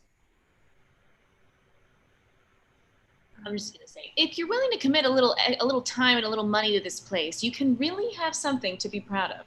Don't let the black living room throw you off. Well, Boyd, how are you bearing up? Did I tell you that I have a son your age? Twice. His name is Ferris, and I think you'd like him. Is he going up in space in the space shuttle in September? It's a reference to the lie he says in the radio show. This is all exclusive content from the original screenplay. Yeah. Not that I know of. I knew he was bullshitting. Watch your mouth. How do you watch your mouth? You know my son. Don't pay any attention to him. He thinks it's cute to bait adults.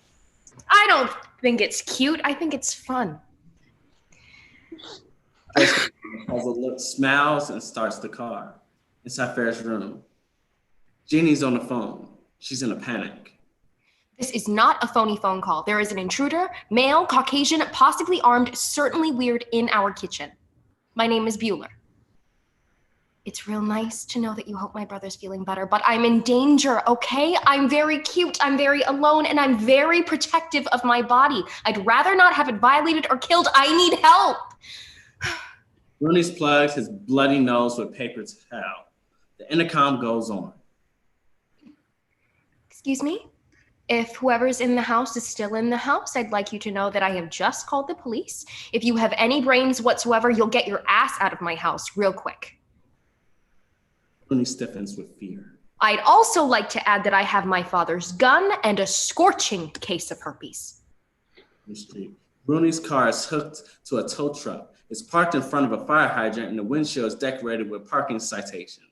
In the distance, sirens wail. Exit parking lot. The three are waiting for the Ferrari. We hear tires squealing, an engine revving out. Then the Ferrari pulls down the ramp and jams into the frightening stop. The black guy jumps out. Ferris hands him the parking stub. Just out of curiosity, what was your top speed coming down the ramp? The guy says about 60. Stunning. He hands him a buck and opens the door and pulls the passenger seat forward for Cameron. This is probably the last time you'll have to ride back here, so keep that in mind. Cameron gives him a look and squeezes in. Outside down the town street, the Ferrari cruises through traffic. Inside the Ferrari, Sloan in the passenger seat, Ferris is driving Cameron and crammed in the back. What's next? Nothing. We return the car. We can go to my house. My parents aren't coming home until late. We have enough cash left for a quick flight to pay Oregon back. Very funny. Ferris looks in the mirror and changes lanes. He glances down at the speedometer, then to the road, and back to the speedometer. Cameron, how many miles did you say this thing had when we left? 126 and halfway, between 3 and 4/10. Why? How many miles are on it now? Speedometer. The odometer reads 432. Here's the part where Cameron goes berserk. Outside traffic. Ferrari pulls up at a stoplight. We hear a thundering, muffled scream. Expressway, the Ferrari is buzzing through traffic. Inside Ferrari, Sloan turns in her seat and looks at Cameron. He gestures as one of the genuine support. You okay? Cameron, his eyes are frozen in a mindless, vacant stare. Ferris, he looks at Sloan. He's concerned. Hey, Cameron. It's okay. We'll fix it. Cameron. He's still holding the stair. He stares to breathe heavily. He's trembling. Sloan, she whips around in the seat and grabs his arm. Cameron, cut it out. What's wrong? Ferris. Cameron, you okay? It's no problem, really. All right. Well, your old man won't know a thing. It's completely fixable. Shut up. It is a problem. For him, it's a problem. Nothing is a problem for you, but it's a problem for him, so just shut up. What can I do, Cameron? To Ferris. Eyes front. He knows what he's doing. Inside Ferris's house in the foyer, the doorbell rings. The Ferris tape is activated. Who is it? We hear a male voice on the intercom. Anybody home? I'm sorry that I can't come to the door right now. The tape continues as Jeannie hurtles down the stairs. I'm saved. Thank you, God. Thank you, thank you, thank you. She jumps as the last few stairs and slides to the front door. She flips it open. Outside the front door, the door swings open. Thank We hope you're feeling better. We hope you're feeling fit. I slammed the door shut. That was like a welcome group of people with a balloon man and all these people who are hired to cheer Ferris up, who's supposedly homesick. Right. We can take it to he turns his eyes to the front. The bus jerks forward and pulls away. From Cameron from the park. Cameron laying on the Okay, we can take it from Cameron from the park. Cameron. Cameron's laying on the picnic table. Sloan's sitting beside him on the table. She strokes his hair. Ferris walks into the foreground. He addresses Cameron.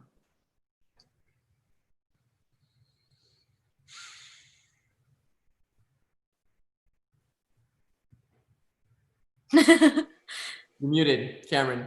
You're muted. Ferris, you're muted. Sorry, I got frozen for a second.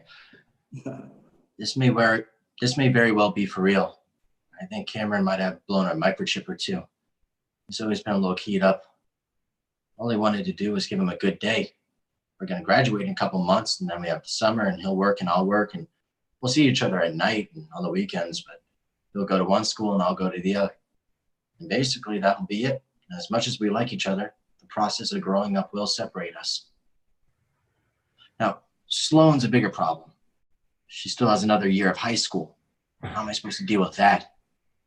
And I was serious when I said I'd marry her. I would.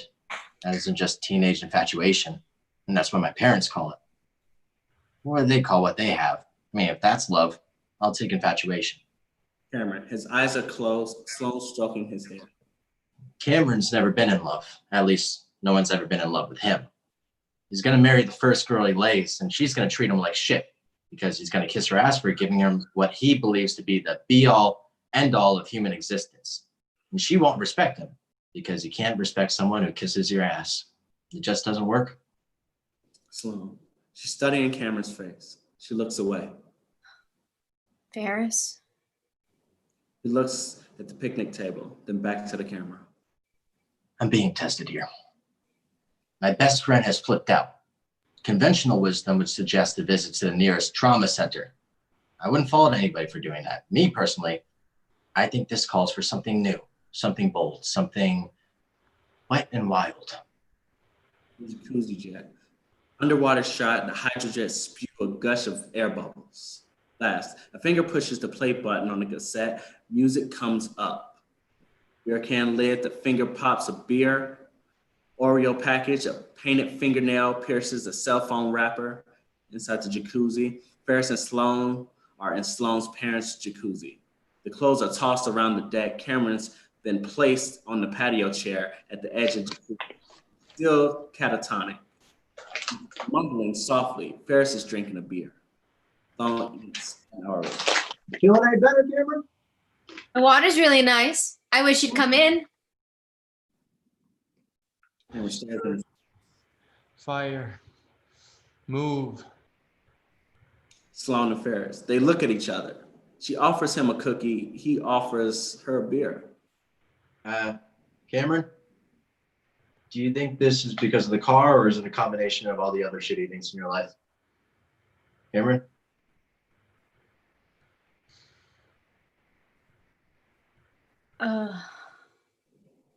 Cameron, I could flip real easy too. There's nothing wrong with it. At least one time or another, everybody goes to the zoo.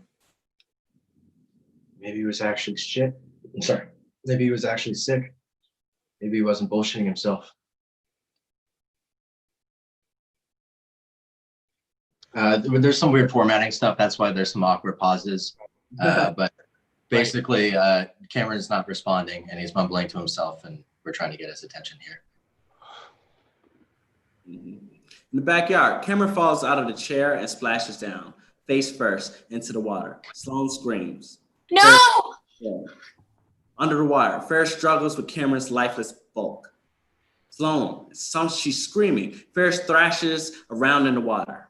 Underwire, Ferris grabs Cameron's collar and rips him out of the water. In the backyard, Ferris sits Cameron on the edge of the jacuzzi. Cameron! Cameron! Hey, Cameron! Ferris, do something.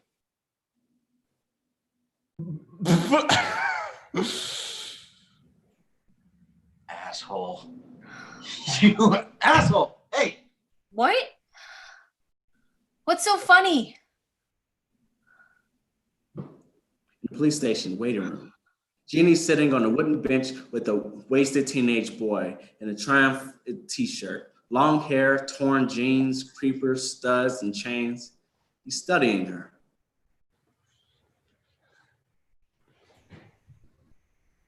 Drugs? No, thank you. I'm straight. I meant like, are you here for drugs? Why are you here? Drugs? I don't know why I'm here. Then why don't you go home? Why don't you put your thumb up your butt?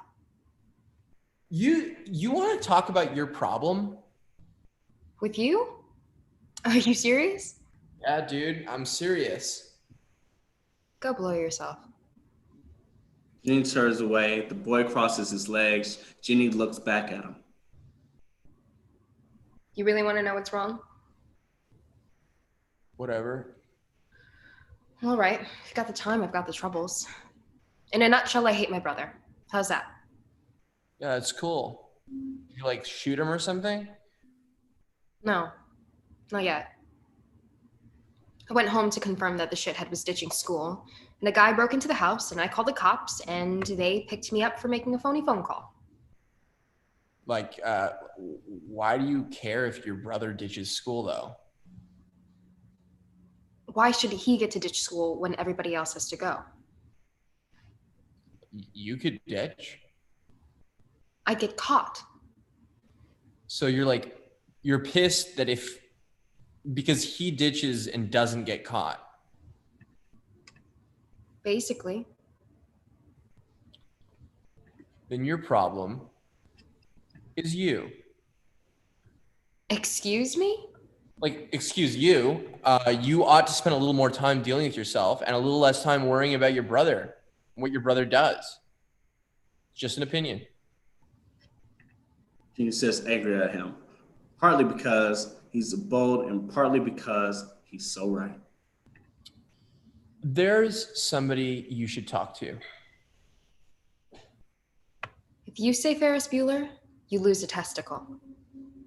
What, you know him? Jeannie's hand curls into a fist. Ferrari tire is spinning rapidly. Actually, disregard this. It's another weird formatting thing. We're still at the pool on the next page. Costume change.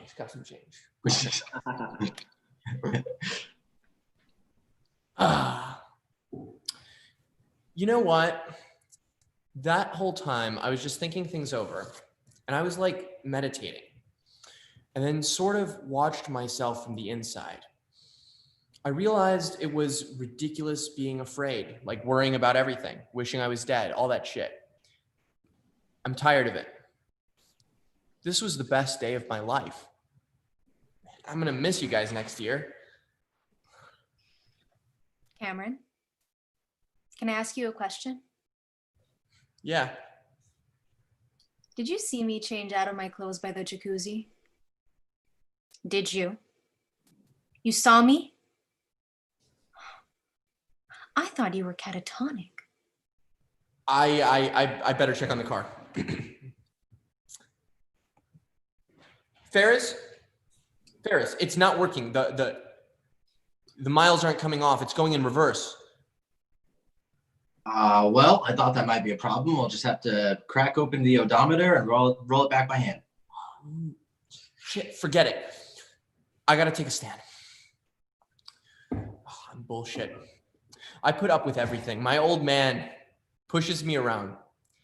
I never say anything. Well, he's not the problem. I'm the problem. I gotta take a stand. I gotta take a stand against him. I'm not gonna sit on my ass as the events that affect me unfold to determine the course of my life. I'm gonna take a stand. I am going to defend it, right or wrong. I'm going to defend it. I'm sick and tired of this shit. Oh, I can't stand him, and I hate this goddamn car.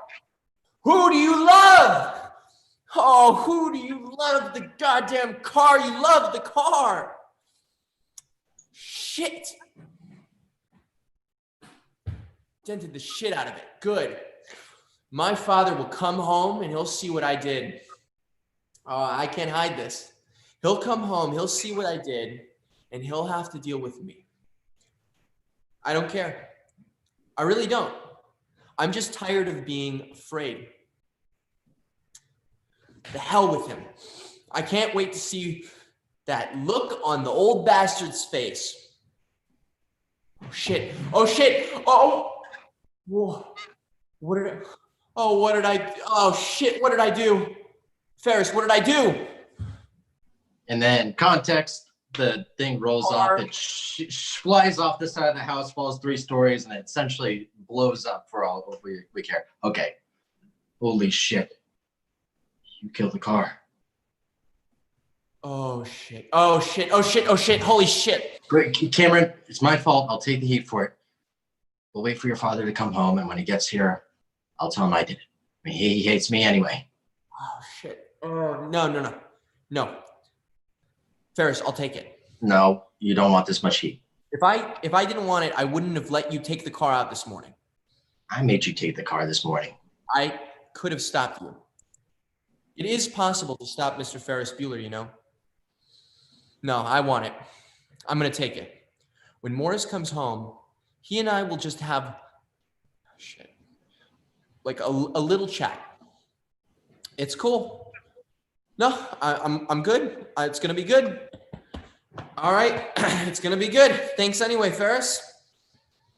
Inside the police station's office, Joyce is talking with the juvenile officer. Outside the office, on the bench, we see Jeannie and the boy making out. She's never been in trouble before.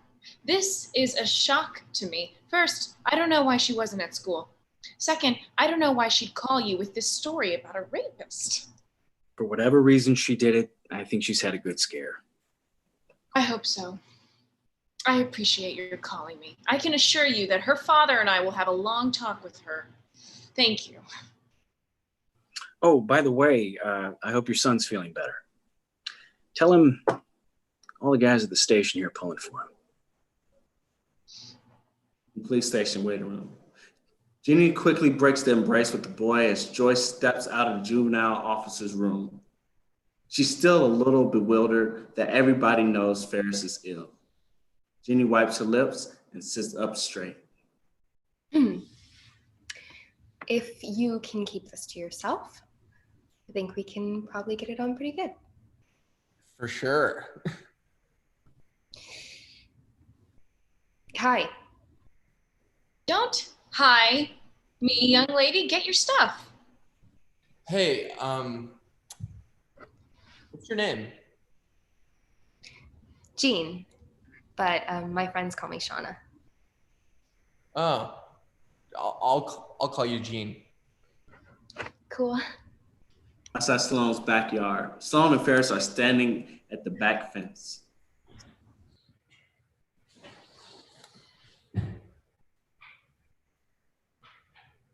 I had a great time today. Yeah, it's pretty cool. You think Cameron's gonna be all right? Sure. He had to do it, I guess. This old man had it coming. He'll be okay. I'd just be worried if he took my idea. You didn't have an idea, did you? Not a glimmer. You're so smart. No, I'm just real loose. He kisses her. He kisses her. I'll call you tonight. Sloane nods. Ferris jumps the fence and takes off across the backyard. Sloane watches him go. A huge smile spreads across his face. I love you. He's gonna marry me. I know it. She turns and runs into the house. Inside the backyard, Ferris sprints across the backyard. He jumps a plaster elf. Another backyard. Ferris vaults a fence. He runs directly from a swimming pool. He runs directly for a swimming pool. He's approaching it from the side. He leaps. He hits the driving board and springs off. Does a flip and lands on the grass on the other side of the pool. Bedspread. Neatly bundles a stack of bills and rolled coins. A significant amount of cash. He's running down the middle of the street. A car honks. Ferris moves to the side. The car pulls around him. Inside the car, Tom's at the wheel. He glances in the mirror. He does a take in the mirror. We see Ferris cut across from lawn into the house. Tom, he realizes it couldn't be Ferris. Inside the house, Ferris runs through the kitchen, past the women fixing dinner, and out of her back door. The woman looks up curiously. It's outside Ferris's house. Tom pulls in the driveway. He parks and gets out. Joyce pulls in and he parks and gets out. Joyce pulls in from the other direction. In the house, back porch. Ferris tries the door. It's locked. He reaches down and lifts the doormat. The porch. The outline of a key in the dirt under the mat. The key's gone. The toe of a chewed up dress shoe steps into frame. An ominous chord is struck. Ferris. He stares up in horror. From his point of view, Rooney is looking down at him. He's holding the house key. Outside the porch, Ferris stands up. He smiles. Looking for this? Yes. I got you, Ferris. This time I finally got you. How does another year of high school sit with you? Suddenly, the back door opens. Jeannie looks out. She frames joy and relief. She rushes Ferris and hugs him. Thank God you're all right. We've been worried sick. Ferris. A moment of curiosity, then it dawns on him what's happening. He smiles. Rooney. His eyes dart from Ferris to Jeannie to Ferris. His victory is evaporating. On the porch, Jeannie breaks the embrace. Thank you for bringing him home, Mr. Rooney. Now you better get up in bed right now. Can you imagine someone as sick as Ferris trying to walk home from the hospital? Kids. Rooney, he's dumbfounded. Jeannie. She raises her hand and strikes a karate pose. A huge smile passes over her face. Rooney. A looking of terror as he realizes that it was Jeannie who kicked him and that Jeannie knows that it was he who she kicked. On the porch. Jeannie steps into the house. Inside the house, let me skip that. Yeah. Inside the house in the foyer is jammed with floral arrangements, plants and gifts, and Ferris and Jeannie step gingerly through the flowers and head upstairs. I'm sorry I've been riding your buns for so long. It's completely cool. Ferris? Upstairs, Mom. Honey. Ferris, how do you feel, son? I feel 150% better. Thank you. I'm much better. Really. Please don't make me stay home again. I want to go to school. I'm graduating in June and Ferris, you're sick. There's no point in pushing yourself and making it worse. Maybe you're right, Dad. I know I'm right. Nora kisses his forehead. How did you get so sweet? I learned it from watching you. Tom passed Ferris on the run, and he and Joyce exits. Ferris, the hideous face, a beat, and we hear the bedroom door close. Ferris looks at camera. Yeah. Life can move pretty fast. If you don't stop and look at it every once in a while, you might miss it. And thus ends Ferris Bueller's Day Off. I just have to say, as a closing point, this was I was so worried coming into this with all the last minute changes, and this was the most raucous fun I've had doing one of these meetings. And I've done all of them, all the ones so far. This was amazing. This cast, you guys are amazing, and I just wanted to give a note for the future viewers and current viewers that it's really so incredible to work with these pros that no matter what happens. No matter, we had a plan with the roles and the scripts and figuring out the screenplay was different from the final cut, and just the way that these actors, you're such an amazing group. I'll be reaching out to all of you individually after this. You're so incredible, and I hope to work with you all again, whether on a read or in the future. You all are amazing. The audience deserves the biggest round of applause, though, for doing live form. Ferris Bueller as a script is so interesting because so many people know Ferris Bueller is about in many ways, the city of Chicago is a character in the story. But when you strip it away and you bring it down to what we did today, you realize that, John Hughes was an incredible writer and came up with such rich characters that without the visuals, without any costumes or anything, it really is a really beautiful, beautiful story. One more thank you to everyone, the actors, the audience, Xavier for coming in last minute and saving the day. You all are amazing. Make sure if you haven't yet, if you've forgotten, actingforacause.org, we're doing this for impact. And that donation link is still live, right? People can still donate? Always live. If you guys are watching this on Wednesday, it is live and we're still counting the donations, and we know it's coming from the Ferris Bueller read. We're counting each read that you watch. If you click on the link, on the week of the read, we know that it came from watching Ferris Bueller. You guys are amazing. Thank you to all the viewers. Go. The link is live, actingforacause.org. And you can see other readings too. They're all really amazing and spectacular. Thank you all so much. Thank you for participating. Thank you for viewing. Blessings to everyone.